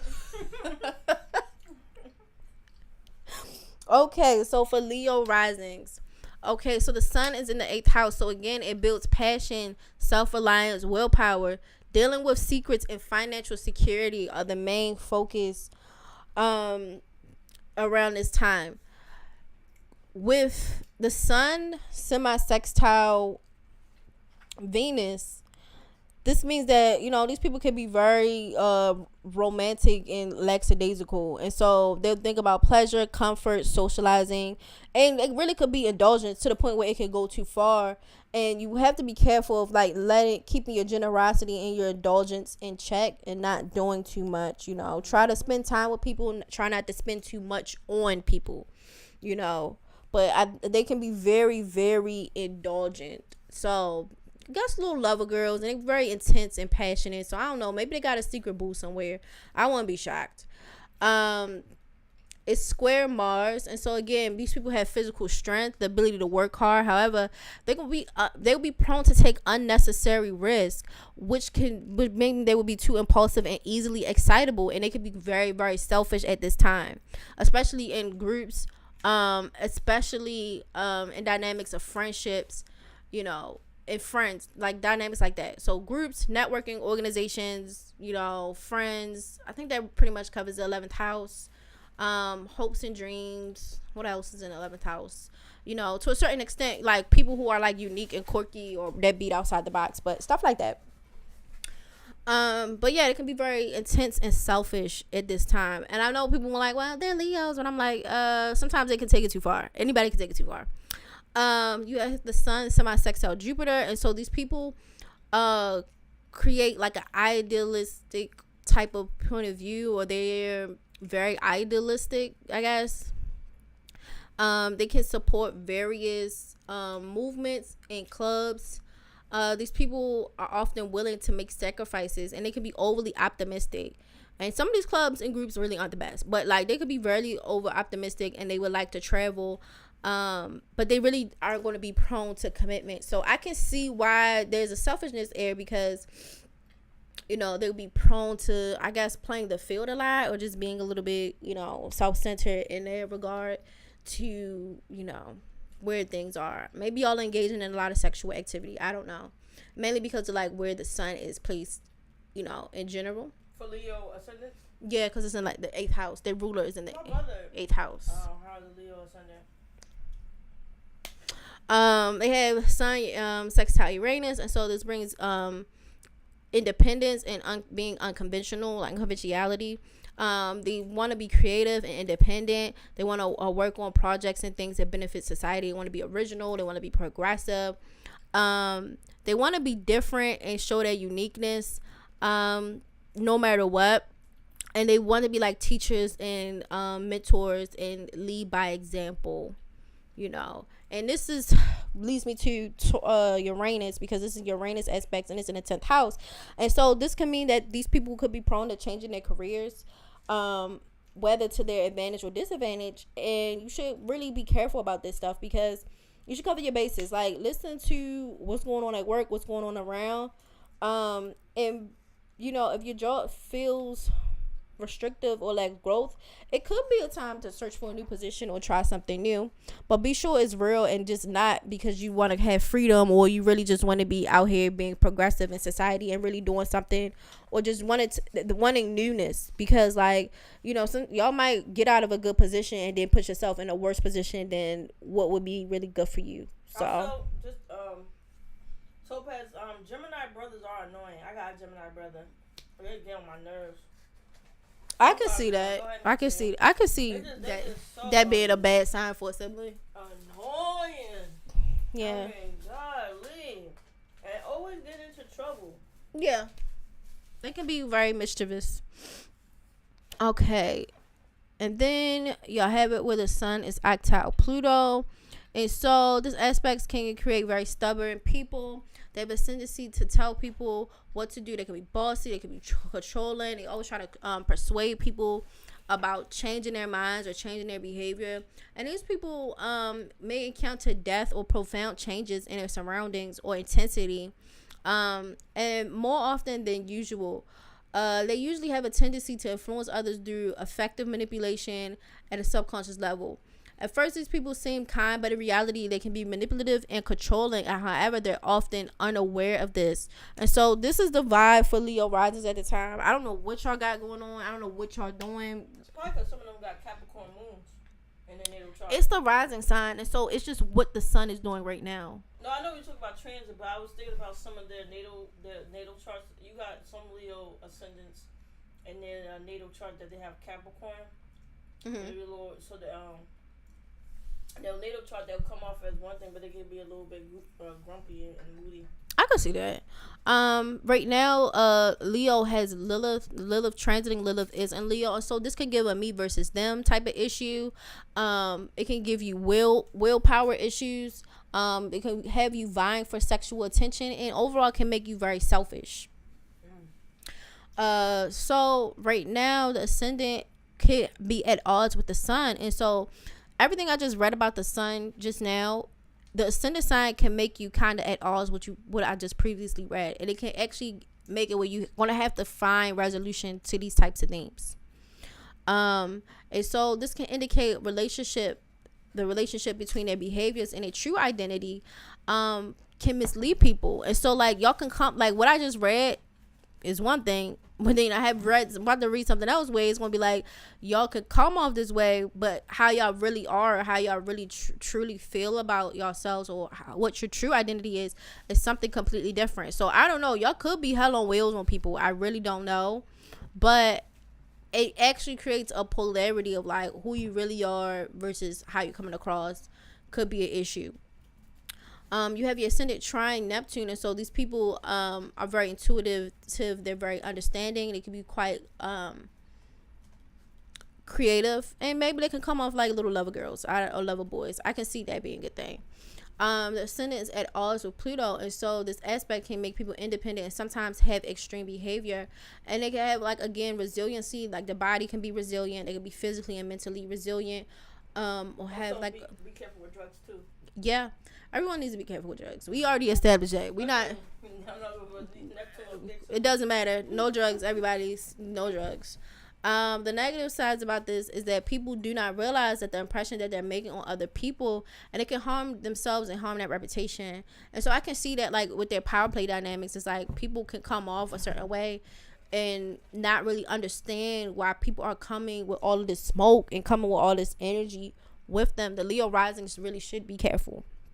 Ascendant is quincunx Saturn, and so again, unease with self limits, unease with control and power dynamics, unease with restrictions and in your insecurities, and really struggling to deal with your insecurities. Also, Topaz, you just proved BMORE and I point. The X had a Scorpio moon. That's a detriment. Yeah, that's not really strong. Well, go ahead, BMORE. So we cracked the code. It wasn't the Leo ascendant. I mean, I don't know.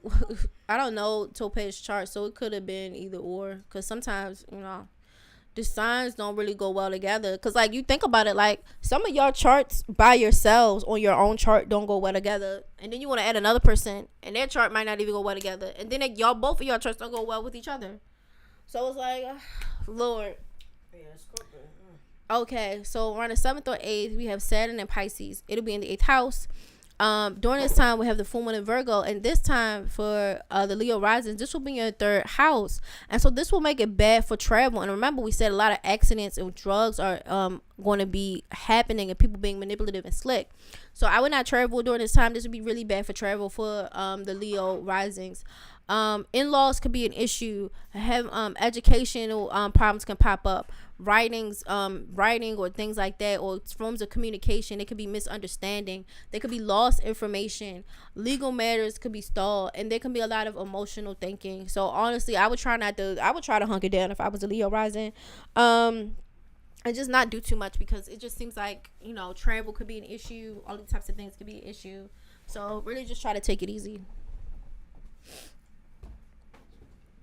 Let me see.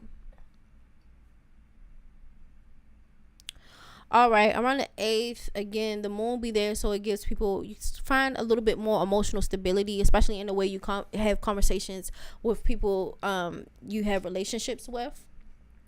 So that helps, because the day before you have like a big emotional blowout, and so the next day you have a little bit more stability.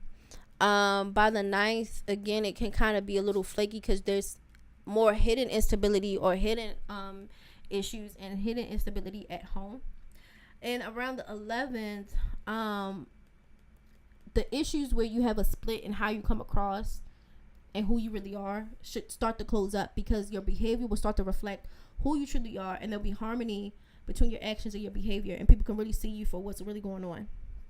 Because in this case, Pisces will be in the 8th and 9th house, and Virgo will be in the 2nd and 3rd. So it actually will open up these type of dynamics for you. The ascendant will square Venus, and so these people can be, again, charming, friendly, again, a little bit clumsy when they socialize with certain people.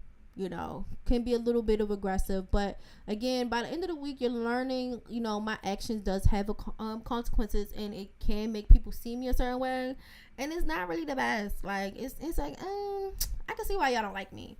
And you'll start to regain more emotional sharpness and stability, and this can positively affect your personality, especially with the moon being in the 5th house. And so your personality, how you come across, lovers, children, dynamics like that. So you just need a little bit of time, and maybe you'll happen to find something this week about how you come across and people seeing it for what it is, and maybe you just needed time for a little reality check, and it seems like y'all get it together by the end of the week.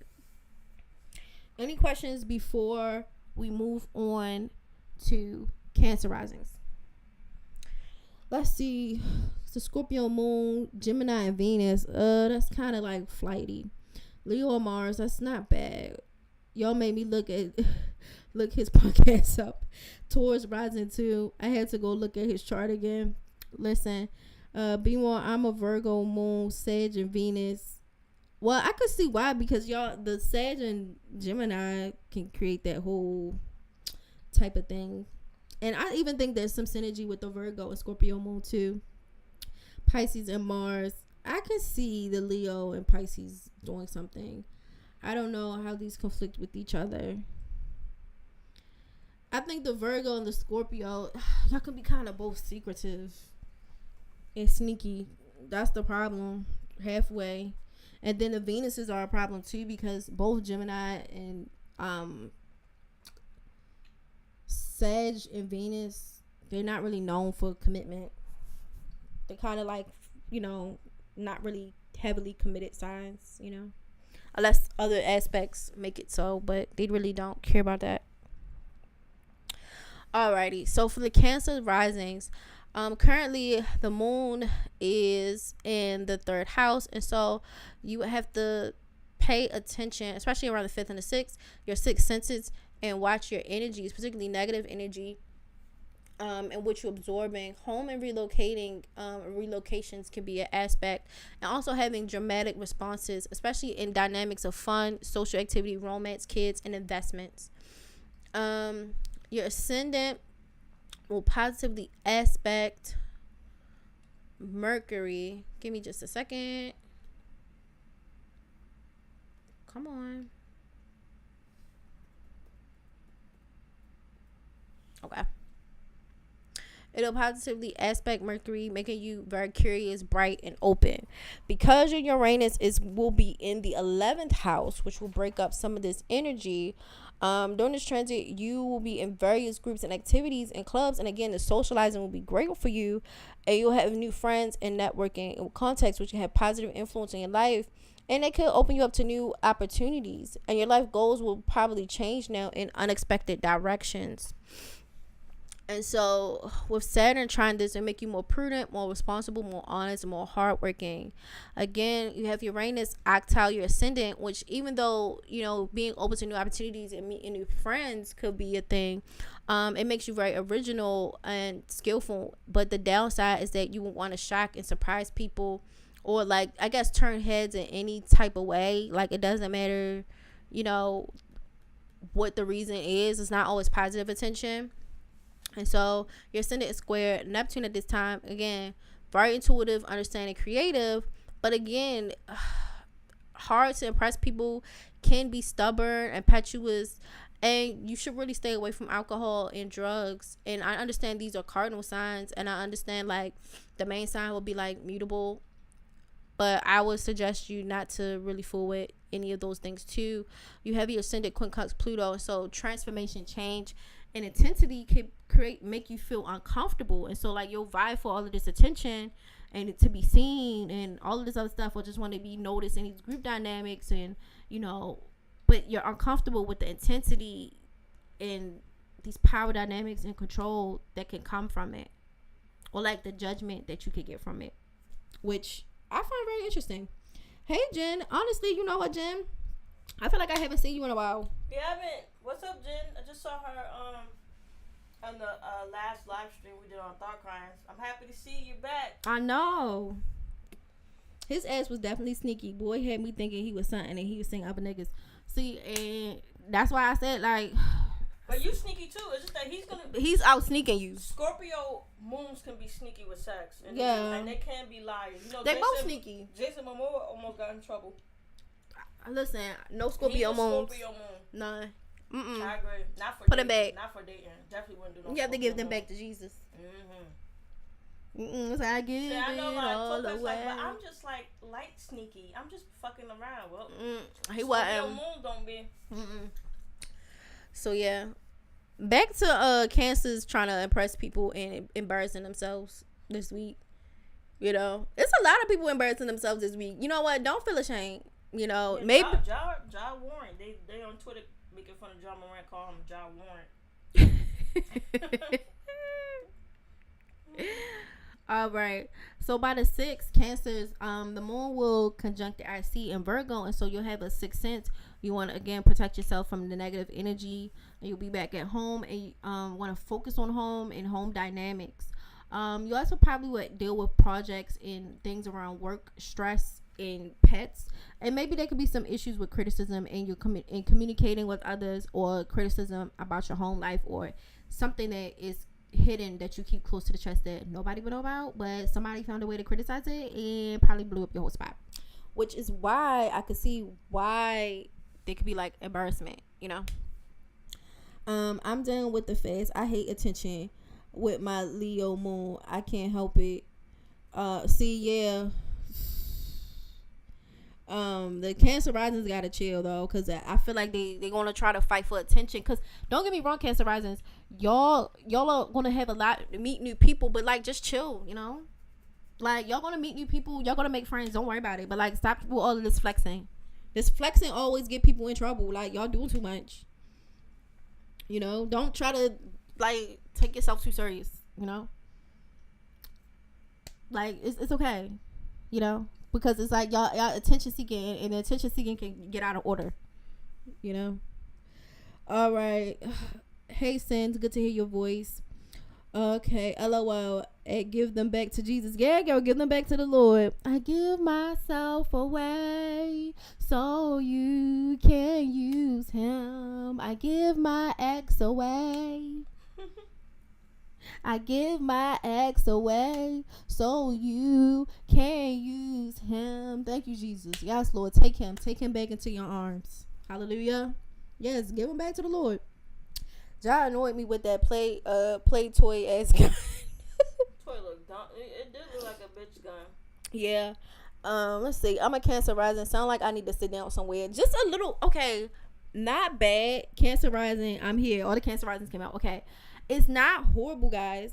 It's just that y'all gonna meet a lot of new people that can really like shape your goals. You can really learn about a lot, and you know, it can really make unexpected changes, which is nothing wrong with that, you know. But just don't try too hard to impress them, because like if I'm looking at the chart and it says like you're gonna make a lot of new friends today and it's gonna go really great, and it's like cool, and then it's like I tried to impress somebody and then I had toilet paper hanging from the back of my pants or something, like just calm down, you know.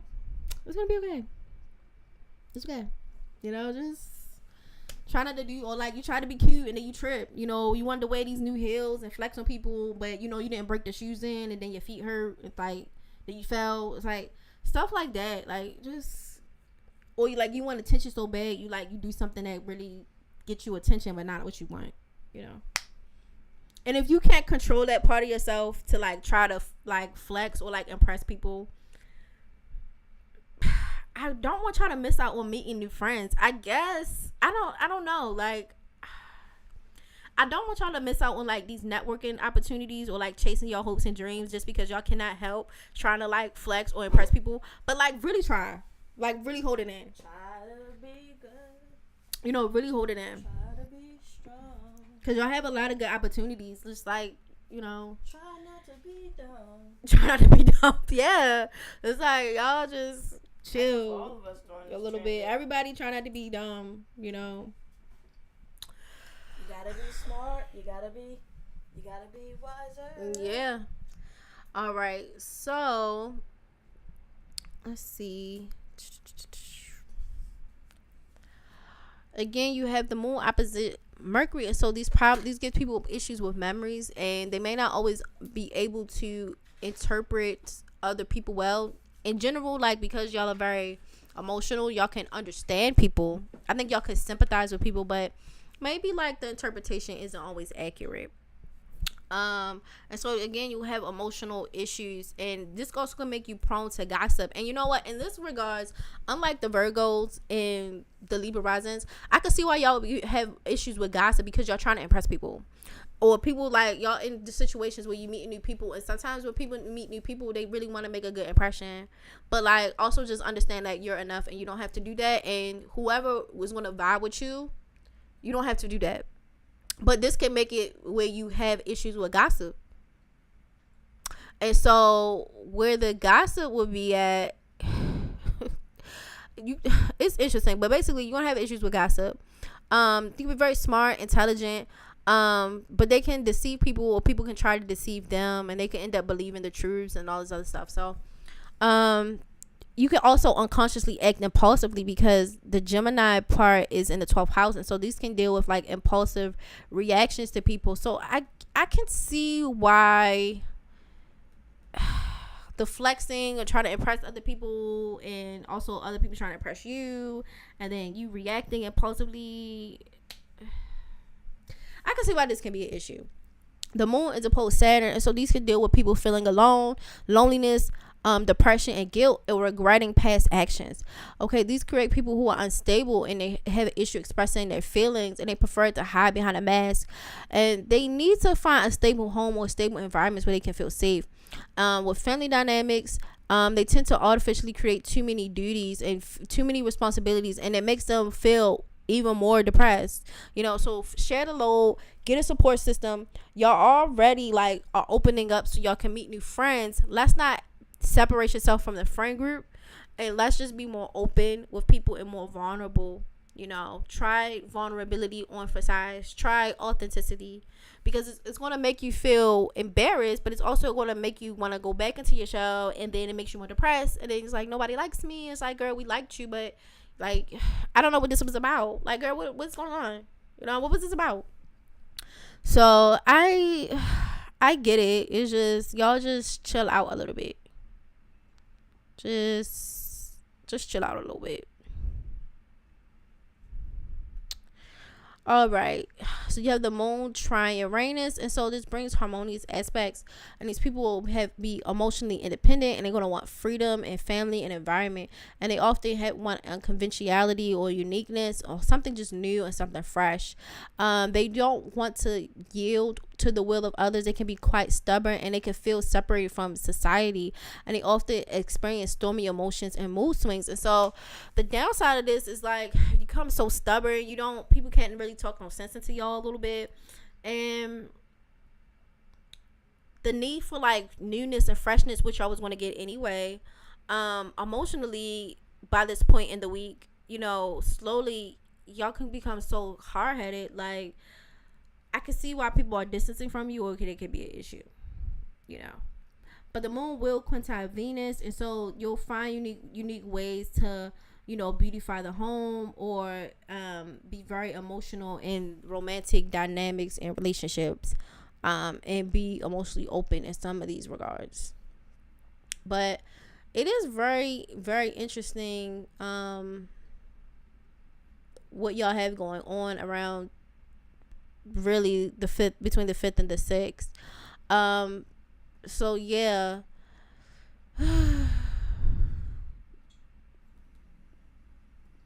Let's go on to the full moon. I don't know. The Cancers are very interesting. The Cancers, I don't know what's going on. Cancer risings are interesting to me. Around the 7th, again, we have the Saturn and Pisces, and we have the Virgo full moon around the 7th and 8th, and so Virgo will be in the 4th house, and so this deals with home instability and emotions and issues with kids and romance, family versus career, and relocation for work are up on the menu.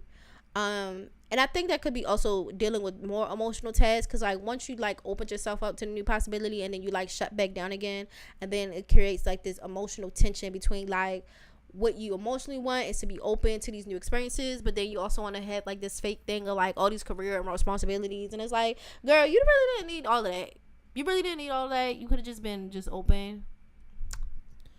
Question: I have tried different websites, and they list my ascendant as Leo, but I have used other sites and list me as Capricorn. Have either of you ever heard of such a thing? What?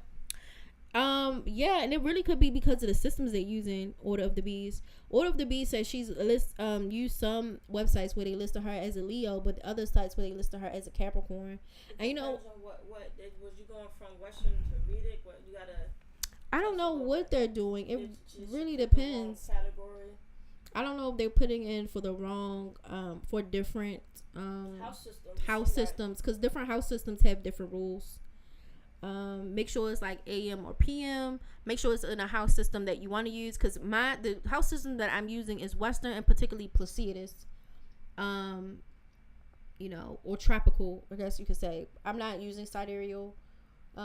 But you would just have to make sure you're putting in the information correct. Make sure your time is correct, your location is correct, your date is correct. For years, I thought I was a Leo ascendant since my birthday is on the cusp. Well, if it really doesn't make sense, since Leo and Capricorn are nowhere near each other. In order for them to get mixed up with Leo rising versus Capricorn rising, those zodiac signs aren't nowhere near each other. So, like, for instance, just so we're clear, when people are born, your rising sign, there's a zodiac sign that comes up on the eastern hemisphere of your birth. That is your rising sign. So if you're born at a certain time period, you'll get whatever the rising sign that was rising in the east during your birth. Now, these rising signs on average are about 2 hours apart. Like, so there's a 2-hour window. So I'm in Cancer right now, and I did Leo before. Okay, so in order for you to clear through Leo, you have to be, the Leo will be in the eastern horizon, like rising up against the horizon for 2 hours, and then the next 2 hours will be, I'm doing Cancer, we in Cancer, and it's rising up against horizon, and then we'll do Gemini, and then we'll do Taurus, and then like it'll do that. So in order for it to jump from Leo into Capricorn, Capricorn is literally damn near opposing that sign. That's like halfway across. So like mathematically, that doesn't make sense. That doesn't make sense. Hopefully that helps you to understand. Like, and if I could pull up a wheel right now for you to see. So that's why I say it's either like you did the wrong system or something is just off, because they're not even close. It's not like you said, like, sometimes they think I'm an Aquarius rising or a Capricorn. Aquarius and Capricorn are touching. They're close to each other. You said one sign that's literally opposing the other. And so it's like, I don't know how that could be possible. I've never heard of something like that. And hopefully I explained it in a way that makes sense why I feel like that is just like crazy. I'm not saying you lying or nothing, but that's just wild. I never heard of nothing like that. Let's see. Are there books that just talk how transits work as they go through each of the houses? I would have to see if I can find some, because like how they break up, yes, there are books, but I don't think they don't specifically talk about like sextile to something. At the most they'll be like Uranus in this house, like a planet in that house, and then you would have to look at the aspects after. But yeah, I'll find one. I think actually one that you can do right now, and this one's a bit advanced one, but at least they'll give you the aspects for a transit. It's called Llewellyn's Complete Book of Predictive Astrology. That one will give you a transit stuff. It'll help you a little bit with the transits, particularly like if you do like the outer planets. But I'm gonna be real, it's some of the techniques are a little bit advanced if you're not used to doing like predictive astrology. But if you just looking in it for some of like, because I think they do like the outer planet transits, and then maybe they do some progressions of the inner planets, fine. But I would have to find one for you that I feel like is a little bit easier, like an easier read. And if y'all know any easier reads, y'all can recommend them in the chat as well. So I agree with you. Yes, that does make sense what you're saying. Yeah, because I'm like, it's so far apart. Like, how is that even possible? I'ma just chalked it up to a Capricorn, to a flute. Yeah, you just have to make sure you putting it in right though. Cause I'm curious, like how you putting it in. Cause like they so far apart. Like these aren't even signs that are touching.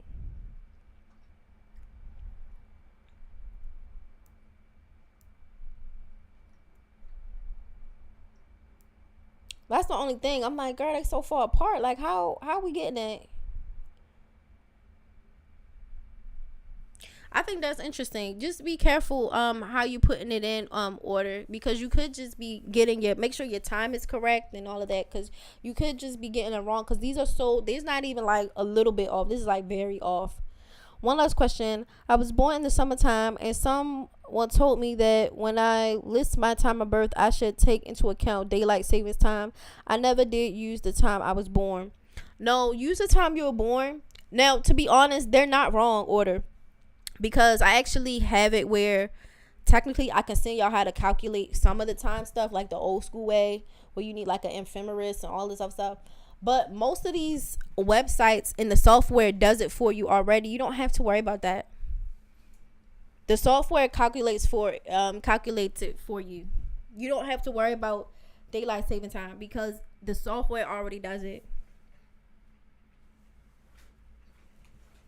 So you don't have to do it.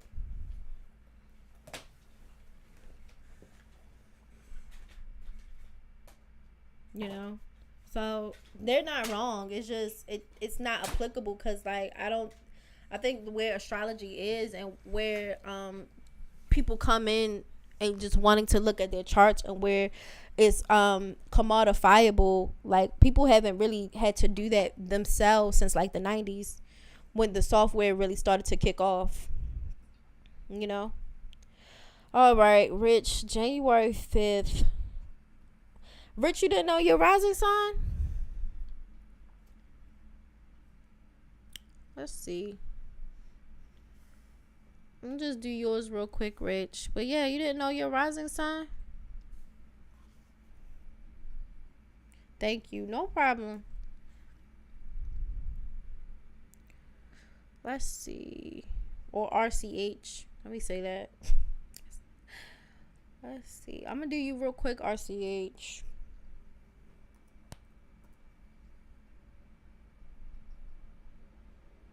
Yeah, computer science meet esoteric, and that was really the innovation of the 90s, with people doing commodifiable esoterics and readings. Because back in the day, like, you know. Let's see. Well, you know what? I thank you for supporting, because you would come up here and look at it live and not even know what your rising sign was. Let me see. Where's your location of birth? I need a town.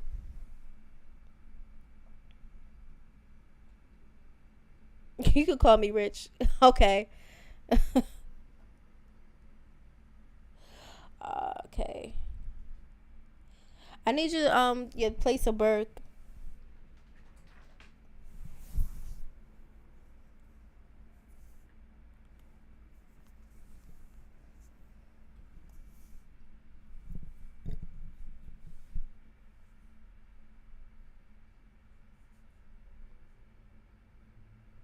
Yeah, I need the city.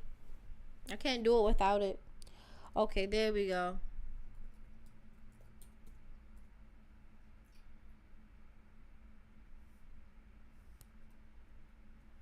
Okay. You're Sag rising. You're Sag rising. So I haven't got to Sag yet. But when we do, that's when you would listen, okay?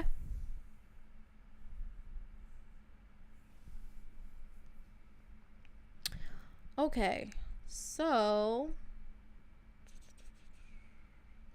on the 7th, for Cancer risings, okay, Moon with quincunx Venus, and so feeling emotionally at odds with love and comfort. I just overall just emotionally uncomfortable. Moon opposed the Sun, again, that would be the effect of the full moon. Moon square Mars, again, emotional tension and just being all over the place. Wanting emotional freedom and unconventionality, but again, you guys can be really, really intense and garner negative attention. You do have the ascendant quintile Venus as well, and so I guess you could say you can come in the room and you could be very friendly and people really like you, but you would just really have to be careful, because there's a need to impress or a need to like challenge and be unique somewhere and original, to the point where it makes people not like you. You have the ascendant quincunx Pluto, which can be, again, uncomfortable with intensity, uncomfortable with judgment, uncomfortable with control and power dynamics.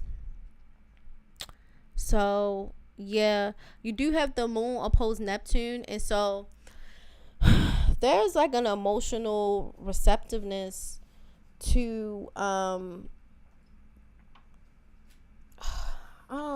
guess the best way that I could say it is like you're very emotional and moody and teary and sensitive, and so you have to protect yourself from negative energy, which can affect you in unseen ways, and it can be very triggerable at this time. It can be triggerable to other people's side stories, and so you should help people help themselves, and not necessarily you do all the work for them. Like, show them where to go, how to, like, okay, you need to do this, go over there, but not like taking on unnecessary burdens. And there could be like some water issues in your home. You know, there could be some water issues, you know, in your apartment, in your home, you know, stuff like that, flooding, dynamics like that. So you should just be careful like this, but this can give you a very psychological I guess you could say psychological confusion. Because these people, they want something transcending, outside of this types of things, so they can be into like esoterics, religions, or spirituality, but you could be very chaotic and unrealistic in your approach to these types of things, and so you have to process your emotions very well, and this could be really hard on the mind and your psychology, so you have to really deal with like coping with your emotions by this point. And this is the 7th, because like what you thought, how the public would respond and how people would interact with you isn't how they really would interact with you, So by the 8th, again, the moon is quincunx Saturn, so unease with insecurity, having emotional unease with structures, restrictions, and limitations. Moon will trioctile Uranus by this point, and so these people will feel that they have been wrong and that they need to do something about it, and they can unexpectedly decide to go on radical changes. You would like chaos at this point, and they do not like to lead they don't want to leave like a normal, respectable, or I guess you could say like conformist lifestyle, and they want to live in alternative lifestyles and alternative ways of being. It'll be an individual at any cost. For this reason, living in a community or family environment does not really suit them at this point, and they could feel separated again from people and their loved ones, and they could be predisposed to emotional tension, emotional imbalance, liable for really explosive emotions and emotional vulnerability. And this is by the 8th for the Cancer risings. They can be quite intense this week, and it's almost like explosive. And I think it's really because they really want to fit in. They want people to like them, but it's like, it's so intense. It's some of the like, how do you think the public or groups of people will respond to you? It's not really real. I think there's like a illusion or like a glamour or like basically being delusional about how people respond to you, to the point like you do too much, and then it actually, because there's a sensitivity there, and it's also like a Cancer rising, people can have like be sensitive in their reactions back to whatever the delusion that they have. So again, this could be be unstable, be sensitive to the emotions of people around them. Again, you want to be hardworking and prudent and very sober at this point. But it's, I actually kind of feel bad for the Cancer risings a little bit, even though like they a little bit deluded and they didn't think like people would respond to them in these type of ways. And to be fair, some of the people that are responding that those types of ways were trying to play on your sympathies, to either get something out of you, but you also wanted to impress people and you wanted to meet new people. So like, to be fair, I do feel bad for them, because it's like y'all was trying to just make friends, and then somebody was trying to like run a scam or like get you to do something, and you're like, what the fuck, like I feel bad for y'all. And then like the impression that y'all don't really understand how y'all come off too strong, just try to take it easy, and just wait, because some of the people gonna be slick and they gonna try to like get over on you, and there's some people really probably did like you, and you just being like just coming off a little bit strong, just coming off a little strong. Moon quincunx Mercury, and so having an issue communicating your emotions, and this can create some personality expression issues, and so again, not coming off the best or the most cleanest in some of these things. And this is around the 9th, so by the 9th, it's like, it's still, I could see where there can be like a miscommunication about like who you are, what's going on with you.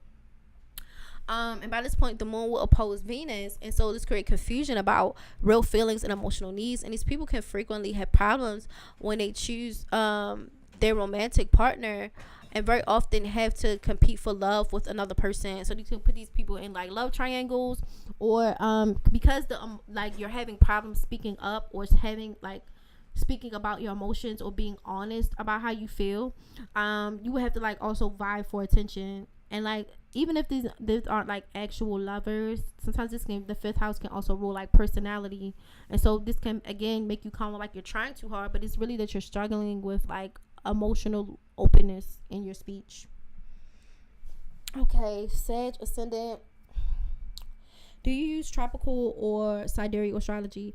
I use tropical. I don't use sidereal. Sin dabbles in sidereal or Vedic astrology, but I haven't went over to Vedic. I'm just, not ready yet. And there's still some stuff in tropical or Western astrology or techniques that I really, really want to learn. So, let's see. I have a Sag in one of my houses somewhere. How accurate are computer generated natal charts? Someone did a natal chart for me 20 years ago, and the rising sign was different than the computer generated one is showing.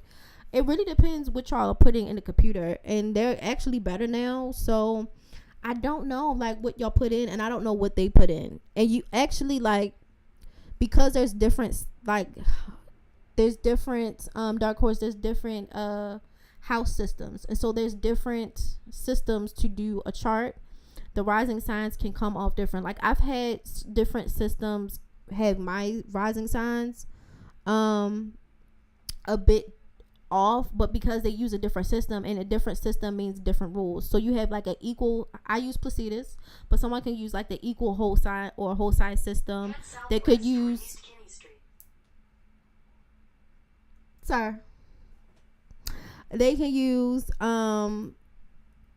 they can use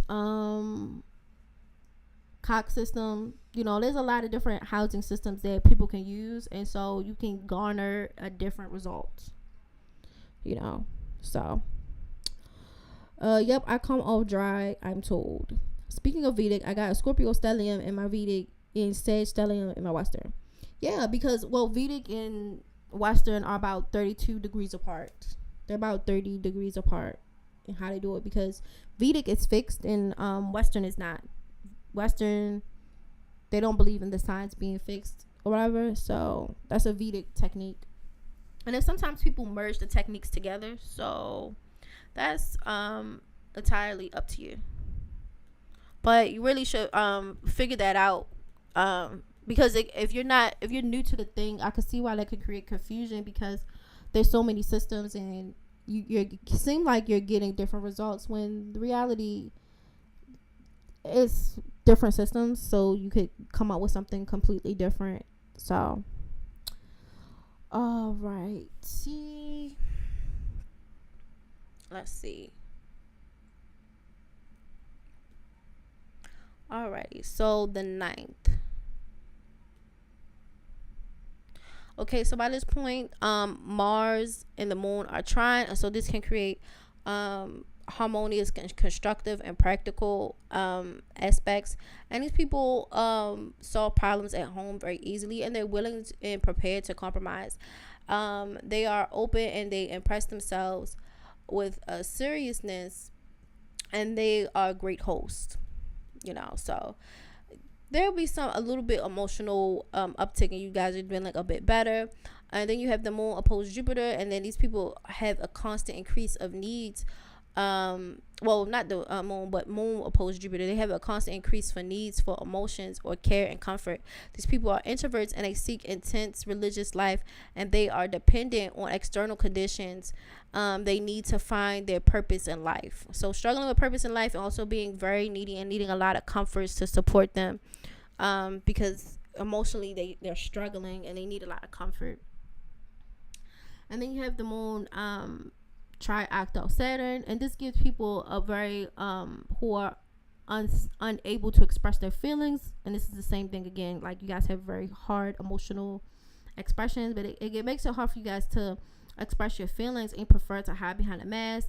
And they want to feel safe, but again, they can create a lot of duties, and they can struggle with depression and loneliness and regret from previous interactions. And I really would suggest, because y'all can see there's a pattern in the loop.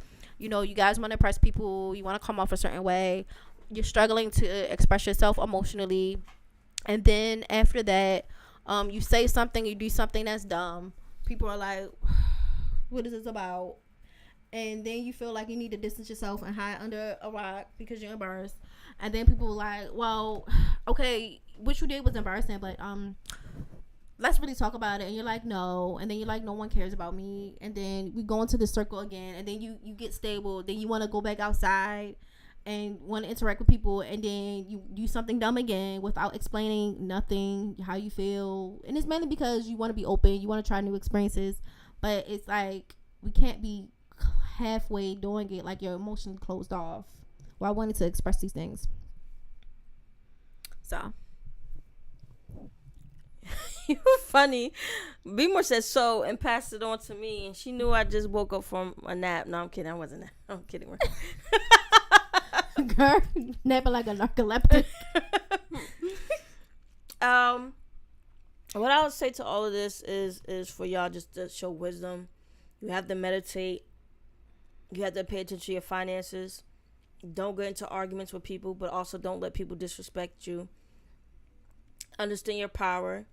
And the only way you can understand your power is by understanding yourself. The only way you can understand yourself is by getting into astrology, by getting into numerology, by getting into all these fields of esoteric occultism and spirituality. You know, a lot of people focus on spiritualism as an external thing. If I'm Catholic or Muslim, if I'm Muslim, you know, it's I believe in the Prophet Muhammad and God. Mm-hmm. If it's Christian, if it's Catholic, I believe in Mary and Jesus and God. If it's other forms of Christianity like Baptist, I believe in Jesus and God. But y'all have 99% of the world has not done any research on themselves and the divine energy within them, the sinner and the saint within them, to help them figure out the map of ascension. You know, people keep repeating certain things because they're not going inward to understand who you are. This is the perfect transit right now for y'all to get to know who you are and get to be better. Because also a lot of that shady stuff that, you know, all of us can get caught up in is not worth it. Because sometimes people try to be cute. People think doing the wrong thing is sexy until you end up with your face burnt up like Darth Vader.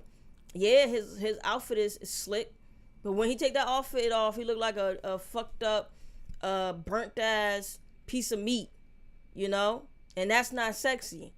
So it's the darkness, in the sense of using the dark energy in the wrong way, looks appealing on the surface. You dig deeper, ain't nothing attractive about it. So you can make the right decisions.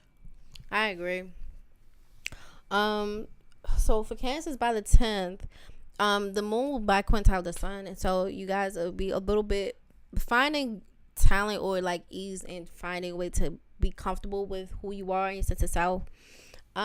You also have like a quincunx to Neptune, and so this will create emotional unease or like emotional confusion. So you could be a little delusional, still battling delusions. I'm not gonna lie, like I don't know what's going on with Cancer rising. I don't know what y'all did, but issue. Well, it makes sense because you're saying if the moon is in a particular placement that causes confusion, and the moon rules Cancer, and then the Cancer on the ascendant, then that can directly, you know, bring that energy right on their heads. Absolutely. It's turning their butts up.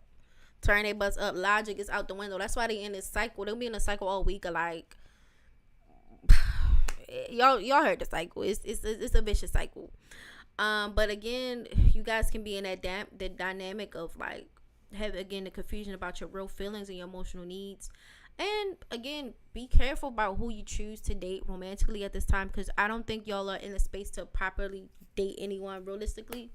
And also, I know y'all want to be more social this week, but I actually wouldn't mind if y'all were a little less social or find things that y'all don't have to verbally communicate as well, because it does seem half of the battle for the cycle for y'all is that y'all struggle with emotional communication. So like if someone asks you like where you stand, or they want to have like an intimate relationship or conversation to like first of all, why are you asking me where I'm staying? Stand, baby. Oh, I was about to say, like where do you stand emotionally, or how did you feel, or like when you meeting new friends, like because they're likable, but like when people try to like get intimate to build a relationship up, they like close down, and then like they want to be unique and different, and so it's like they see you as like, okay girl, I can't even really talk to you, but then you're trying to do all of this stuff, and then they embarrass themselves, and then somebody's like, well, what was the reason? And then they're like, they don't want to say what was the reason, and then they leave, and the person was like, what the fuck? Like the reason could be miscommunication, like what just happened here. Yeah, they gotta be yeah. Some of y'all may go off with somebody. You thought you heard the wrong word. Bitch. No, I said, do you want a pitch? A picture. We have a picture of lemonade. Yeah, like, but the thing is like, I could see someone asking what the reason was, and then y'all just don't ever say. Damn, I don't even know what the reason was. Yeah, y'all don't ever say. And so, like, this can create a lot of confusion. But to be fair to y'all, like, don't pick anybody. Because, like, where the lying to a certain extent is you lie to yourself because you want people to like you. But then you also be like, I don't want to conform to anything and nobody can tell me nothing. Okay, I feel you, Cancer risings, but y'all want people to like you, and that's okay. Like, y'all want to have new experiences, y'all want to make new friends, join different groups. It's okay. It don't make you a loser for saying it, you know. Yeah, it's okay that's one. You want to enjoy yourself. Two is like, you have emotions. It's okay to have emotional conversations, you know, and say how you feel about something. Even if somebody like, what did you think about the pizza, or did you like the movie, or how do you feel about me? Do you want to be like, do you want to be exclusive? Do you want to, like, you know, do you want to go out on a date with me? Do you like me? Like, it's okay to do that. Now, to be fair, this week, it does not say y'all finding a love interest is good, because y'all can be in a love triangle, or y'all can want to be with someone who's in love with someone else. So I would be careful with that. And I would say, you know what, if it's a short-term thing and y'all can deal with, like, casual dating, it's like, it was a fun date, it didn't work out, blah, blah, blah. But clearly y'all care, and y'all struggling to say y'all care, so I would not suggest that. I would not suggest it to y'all. Also, I have something that I had to get off my chest that's been bothering me. BMORE. What? That tuna fish sandwich you ate. Prince told me an hour or two ago. I said, "Oh, Prince, can you give my tuna fish sandwich?" He said, "Oh, BMORE ate it." Why did he make another one? Now he had to cough off the cash though, because I decided I wanted to Why get. you ain't do? He did. He did. So you order from Grubhub. No, I told. That's it. So why you told- just make another No, one? no one's getting on you, Prince. Calm down, because you know the. I ate that sandwich hours ago. The trend has been affecting him too. No, what I was saying is that I told lied on you. You want to speak the truth? Yeah. I was minding my business doing Prince research. was gonna make it about him. He didn't You even did let make me it. finish. No, Yeah, what you talking about? I made it about BMORE, and I Yeah. said Prince told me that You BMORE talk ate to the BMORE. sandwich, and then here you are making Leave it me about alone. you, Le- and no one said nothing about you. You see said this? he had to cough up the cat. I was See minding how my the transition business. Works? He said I made him the main focus. No, BMORE and the tuna fish is the main focus. Go back to. And then BMORE said, "Well, why did he just make you another one?" And then you come over here talking to me.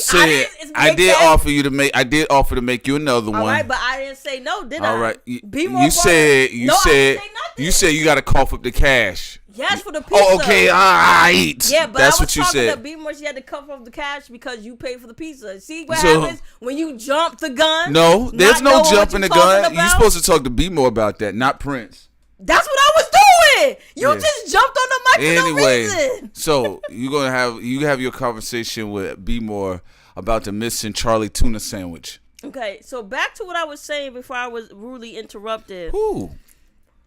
Prince did offer to make the sandwich, but I was like, nah, somebody got to cough up some cash. I'm not into tuna no more. So he paid. Why are you chewing gum on the mic? He had to pay $10 from extras for me to get my my little pizza, and then he told me, since he bringing it here, he told me I should get the money because BMORE ate the tuna fish, so she should cough up the money. Yeah. I said, no, that's not wrong. That's not what I said. Yes. No, it's not. You did. When did I talk about that? You said BMORE should get that cough gum up out the your money mouth. because she the one who ate my tuna fish sandwich. You don't give her the I should pay for it because I ate the sandwich. I didn't say that. Yeah, she did. No, only thing I said because she said. No, he gonna say the same thing I said a different way. No, the only thing she said, she asked me about the tuna sandwich, and I told her that BMORE ate the tuna sandwich. And then Sam was like, well, somebody gonna have to cough up the money. And you said BMORE. I said, well, then she said, and then she was asking for, some pizza, and I was like, fine, that was it. And then that was the end of it. There was nothing else there. Right, but see, but it was, you said BMORE though. Yeah, I did tell her, but no. So we're saying the same thing. No. Hold on, no. What I said, the only thing I said to Sam, I said, well, you got to talk to BMORE. That's the only thing I told her in her ear. Nah, that wasn't the only thing. Yeah, it is. That's all I said. When I said the cough up the cash part, you said BMORE. Oh, I said you got to talk to BMORE. Wait, and we both laughed, and then you said, "Oh, on this card, I can use this card to get the pizza." See, now I was about to get to that, but you rudely interrupted before I was done because BMORE last words was, "Well, why did he just make you a sandwich?" And then that's when you took the mic and started speaking before I could finish. Thank you. Offered the mic Thank to you. him, Stop right? her right now. And he came in. Stop without, Harry Sin Mason, because you know. But you gave him the mic after you asked the question about why did you make why did you? Thank you. So I didn't get to finish. Why is Sin distracted? How am I distracted? Why is Sin distracted? Y'all are giving very important lessons in life. I was about to make this astrology point until you know. Okay, go ahead, continue on. Go on. Get it. Go and get out of my face. Yeah, go on. You came to me. Yeah. He came to me not knowing what I was sitting down right here reading. Mm-mm-mm. Now go ahead. You want to go ahead? So when BMORE was saying the question of why didn't Prince make a tuna, I was going to answer before Prince took the mic. I didn't. She said she offered the mic. Yeah, remember, that's what she said. She offered and you took it, right? So before Prince Solomon took the mic, by the offer of BMORE, before that happened, I was going to answer BMORE's question and say yes. Prince politely did offer to make me a tuna fish sandwich, and I said, "Oh, that's very sweet." But I said, "I don't want that. I want some pizza right now." So who's gonna cough up the cash? And he said, "Well, BMORE is the one who ate the sandwich." But then, you know, we both laughed, and then he went and just gave me the money to get a small box of pizza. And that's the end of the story. That would have been a 1-minute story if I would have been allowed to finish. It's never.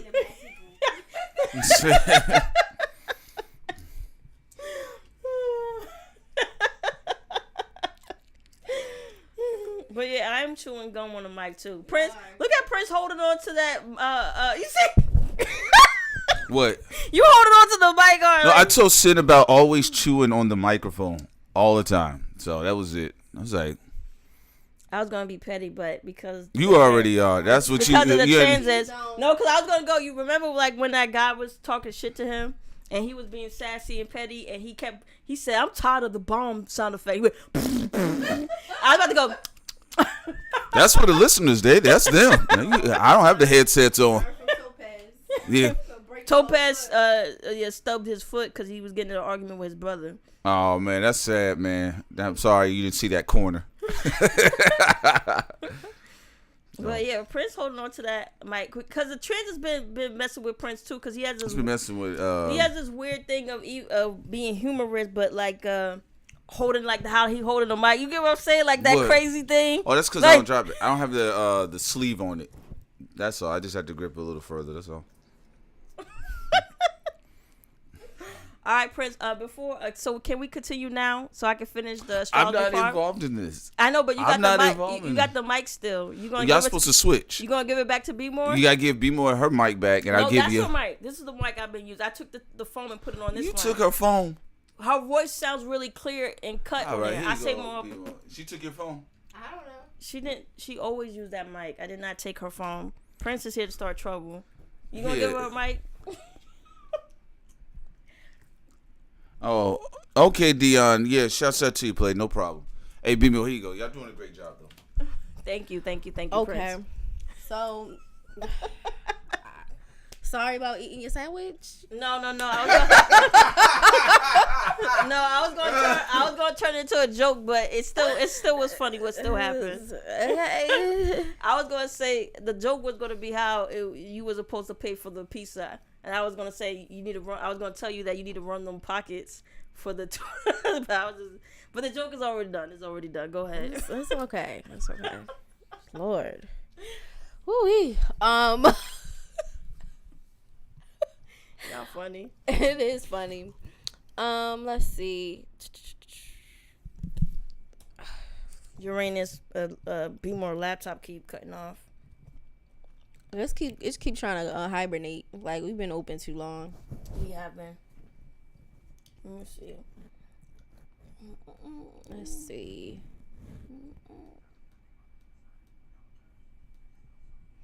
Okay, so by the 10th, y'all should try to move towards emotional stability. Y'all always try to, but you end up having a issue with feelings. Often they're complicated issues with loved ones, and usually being in situations that have profound impact on your personal life. And this could deal with issues with psychology, occultism, and new lifestyles. This aspect can be bad with a bad relationship with the body, and these people can have trouble accepting the way that they look. So you guys can have a little bit of like self-image issues, and I don't want the Cancer risings to be a little down. It's just, I just think y'all just going through a little rough week right now. You know, y'all want to fit in. Actually, some of this reminds me of like when you watch a movie about a kid being in high school and they're really just trying to fit in and make it work, and it's just Sorry, but people still distracted. They try. Lord said, I thought they killed Prince for the insurance money.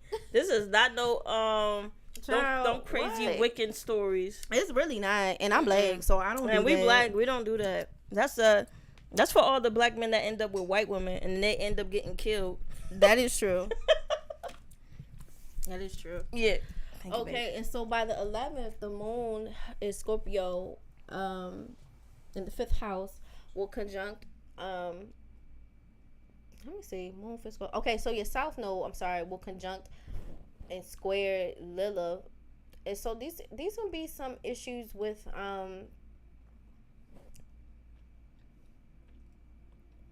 self-esteem. I'm gonna be honest, like, I don't know, I'm trying not to all the way be like dang, but just a light dang with y'all. Like, y'all really gonna have a little bit of issues, but this y'all have another aspect where it gives you good memory. You could be poetic and ability to understand others. It could be good teachers and journalists, and they're very interested in understanding their roots and getting down to their origins. And I guess this could be good with whatever self-esteem issues that y'all have, like, kicking up during this time. So during this week, I just feel like y'all going to spend a lot of time just trying to figure it out. Y'all are. By this point, there'll be a lot of emotional tension. There can be ruthlessness and indecisiveness. There can be in conflicts at home, and they know how to win them as well. They can be very bossy and can lead adventurous lives and find it hard to conform and settle down. Honestly, I wonder if the crazy people that people gonna bump into gonna be Cancer rising. No shade. I don't know, but Jen been she got a Cancer rising. She's the always moon ain't happy yet. I'm saying that full moon ain't hit yet. Jen, meditate. The Cancer rising coming out like werewolves. Meditate, Jen. I don't know, baby. But yeah, like, there's a Cancer. I forgot, what are the rare risings? Pisces and what else? Pisces, Aries, and I want to say Aquarius, but I forgot the other. It's one more that's less than 2 hours that's considered rare. But to be fair, like, I do notice the rising signs in the back of the year, so going from like 7 to 12, I think people have them more often versus like the front half of the year, if I remember reading it correctly. But I would just have to check. I never really cited that source because I don't know how true that is. Like, you know. Alrighty. So again, y'all gonna feel like people have wronged y'all some way, and y'all want to do something about it.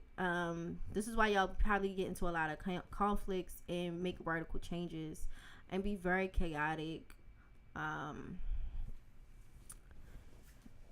Y'all just gonna be all over the place this week. I had no other way to say it, but and then also people trying to play on your sensibilities to get something from you as well. Like, are y'all just really gonna be all over the place this week? I think Jen, because Jen he's talking about being depressed for the past couple of weeks. I think you should just chill, Jen, and just focus on you. Just don't have like people trying to press you. I was mentioning before, people taking bubble baths. Just do relaxing, de-stressful things. Yeah. And then you have the moon conjuncts Mars, so you're gonna have issues with feeling emotionally, like feeling passionate or emotionally supporting your actions, you know, feeling like connected to your actions or the things that you're doing. You'll have moon by quintile Chiron and Jupiter, and so just want to deal with a lot of healing and try to heal yourself. By the 12th, you'll have the moon trine the sun, and so you should be feeling a little bit more at peace with yourself by the 12th. And then the sun will conjunct Mercury, and so these people will be creative, they'll be expressive, artistic, intellectual. You have the sun square Mars. Again, they'll have the ability to work hard, but again, taking unnecessary risks and being impulsive. And then the sun conjunct Neptune, and these people who have a lot of intuition, be very creative, live in a world of fantasy, empathetic, self-sacrificing, not very practical. And they sometimes can lead a more pious or religious life. They can have a lot of imagination, a lot of intuition, a lot of spirituality. Although some of the stuff that y'all do, you'll collect order and structure, and it could just be floating around. And these people can sort of translate. I guess you could say you can kind of like just intuitively understand things and translate things well to others. You know what I mean? But I think y'all should just lay low this week. I really didn't want y'all to kind of like miss out on like y'all making new friends and stuff. But I'm also like at this point, like, if they could be relaxed about it, they could make new friends. True, but y'all keep going through that emotional yo-yo, and so like I could see like by the end of the week, then people like blocked. Yeah, but it still could be a missed opportunity. I think if they meditate, if they don't mess with family members or anything that catch them off their game, they could, make these innovations and these great contacts right now. Speaking of black and white history, y'all remember that dummy white girl that summoned Papa Legba to harm her ex-black girlfriend, but instead borrowed somebody and died the day after? Lord, what in the world? That's funny. I hope you feel better, Jen. I truly think y'all should lay low and just work on y'all self-esteem. Y'all might gotta crack open them chicken noodle soup for the soul books from the 90s. Y'all might have to, because it seems y'all having a lot of self-esteem issues this week, and then y'all can get wrapped up with lovers and then your family members. It's just, I would just go sit down somewhere. If you're still working on self-esteem, like if you're really down, you still got to go out and do something, like go to the park, maybe do some hobbies or activities that you enjoy doing that can pick up your spirits. You don't want to marinate in depression too long. Maybe do some yoga, some meditation. Those things would be very helpful. Very, very helpful. And knowing you, Jen, you're a fighter, take some time to decompress, and again, just do things you like. Go to the park, be around nature and trees and flowers, and just other things. Yeah. Any questions, Gemini? Not Gemini. Cancer risings. Before I get into Gemini.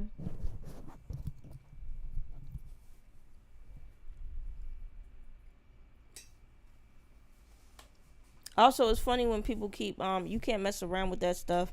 I remember I was in Florida, and when I was in my early 20s, and I was in a Euretia shop, and they were saying like don't touch certain things, like especially the stuff that represented the different deities behind, even if it was behind certain saints.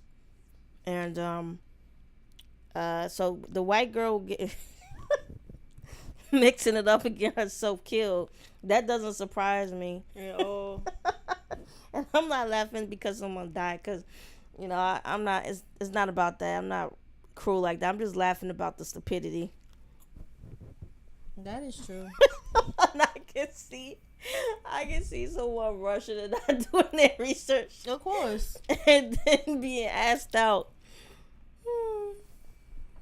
All right. So let's get on to Gemini risings. So for Gemini risings, Mercury will be in the 10th house, so dealing with concentration in your career goals. Mercury will also be quintile Uranus, and so having sparks of genius to really get things done and coming up with unique and genius ways to deal with your career and public recognition. Mercury will also be quincunx Lilith, and so we're going to deal with struggles of coming to terms with your erotic obsessions, your sexuality, arousal, revenge schemes, revolt, survival, being, I guess you could say, being rebellious. And so like I wouldn't be shocked if like you guys were having obsessions around being successful, or other aspects which deal with wanting to take up a lot of the attention, or like wanting to be the center of the attention, or themes around how can I say this? There would be sexual themes where you would be the focus of those sexual themes. So very me-centered sexual schemes. So yeah, I can see that being a thing for y'all. Maybe having a lot of lovers.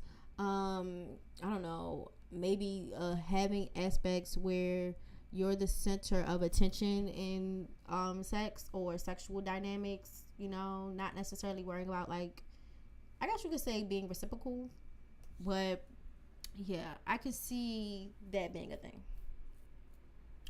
Okay, so for some of these aspects, Mercury conjunct Saturn, this gives people very seriousness. They could be a very conservative, practical. They can concentrate, have deep concentration, but they can have a little insecurity and trust in their abilities and imagination. They have trouble expressing themselves, and to make it hard for them to study and, you know, focus. They also can be systematic and persistent, and they have a very strong eye and sense for detail. Let me see.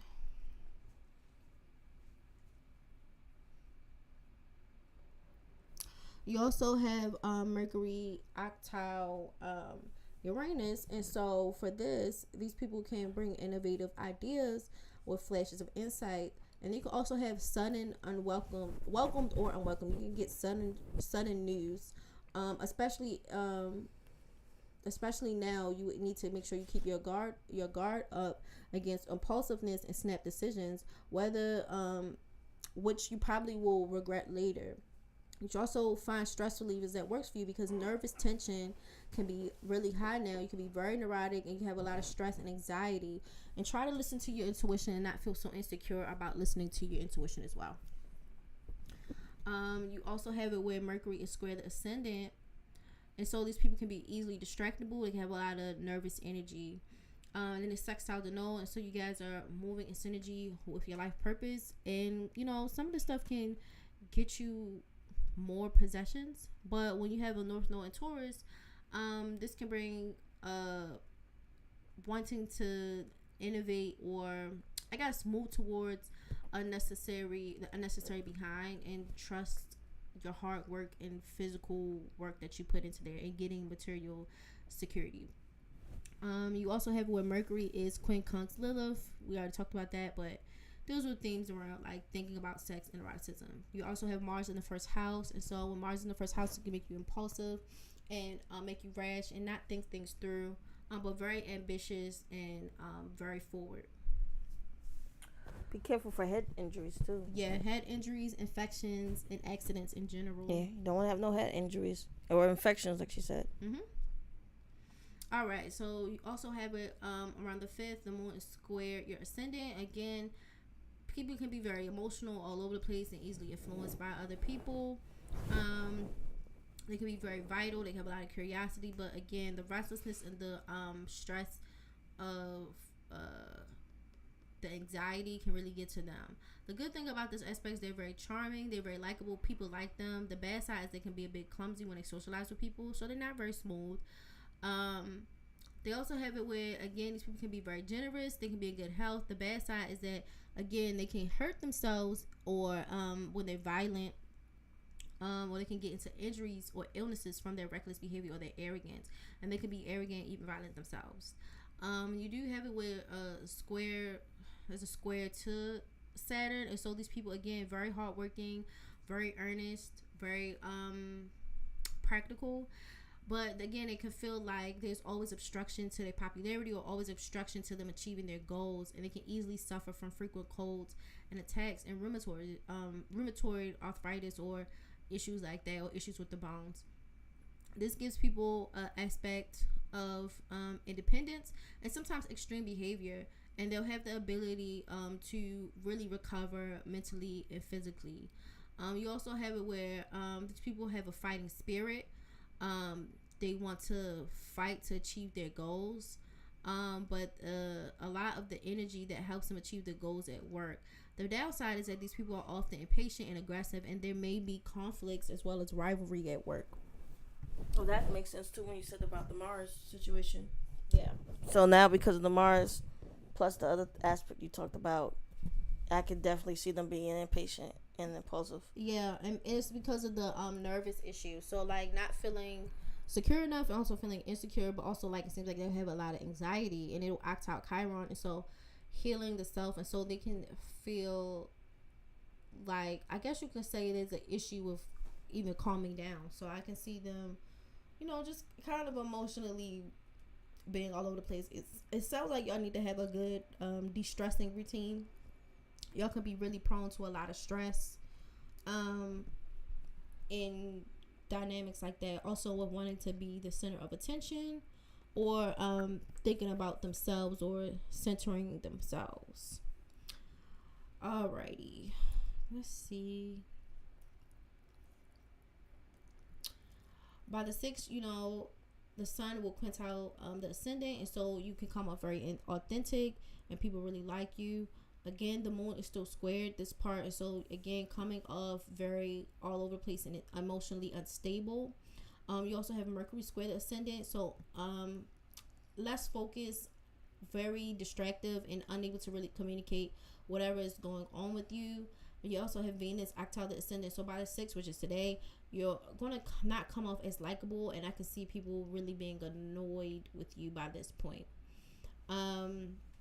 With being clumsy with you and how you interact. Again, Jupiter still octile here, and so you can come off very arrogant, very aggressive, and so I can see why there would be an issue.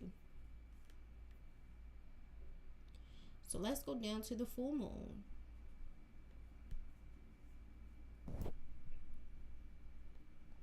For this chart? What you said? For the rising, you about to go into the full moon? Yeah. So Saturn will move into Pisces. Well, the full moon will be in your 5th house, and so this deals with hobbies, socializing, lovers, and kids, and can cause upsets with these things, or things becoming demanding around here. You can also get into fights with friends, and so you should be careful. And I can see that with all the nervous energy and struggling to believe in yourself, and also with things of centering yourself or thinking about being selfish as well, or arrogant. And I could see you getting into conflicts with people around this time, around these different types of things. Around the 8th, you should be a little bit more emotionally stable and trying to settle out. You should be less rowdy. And by the 9th, let's see, Mercury should be quincunx the moon, and so there could be a little bit of you struggling to communicate your emotional needs, and also like emotional miscommunication, like having conversations and not really understanding what people are saying. But you do have a biquintile to Lilith, and so you should be getting into better dynamics with saying whatever your darkness is, or understanding your non-traditionalism, or even expressing those dark sexual themes that you're really into by this point. Mercury will semi-sextile Jupiter, and so by this point, with Mercury semi-sextile Jupiter, you can have extremist thinking. These people can have doubts about their beliefs and difficulty synchronizing their theories with practice, and they can be restless and often like move around a lot. They can be very active during this time.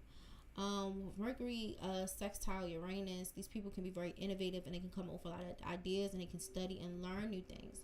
And you have Mercury semi-sextile Chiron, which means that you can have more healing in how you communicate, and maybe be able to express your emotional needs a bit better by this point. Your ascendant biquintiles the moon, again having more healing communications and being able to say how you feel by this point. So it should be a lot better by now. It should be a lot better by now. And then the 12th, let's see. Scrolling.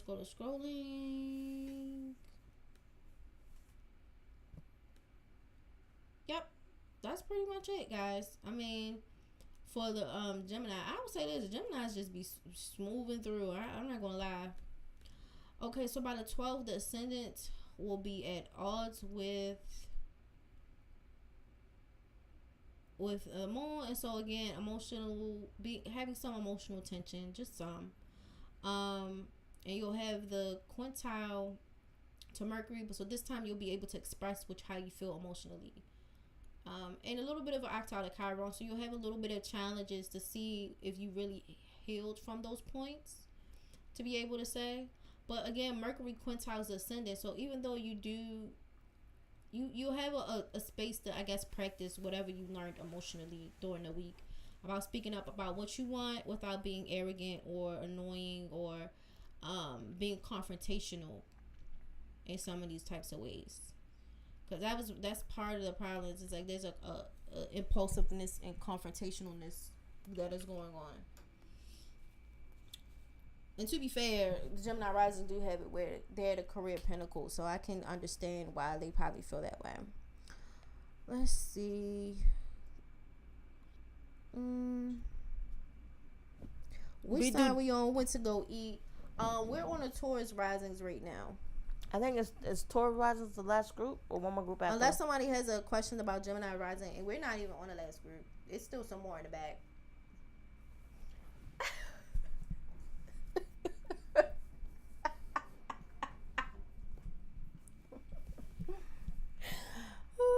It's still some more in the back.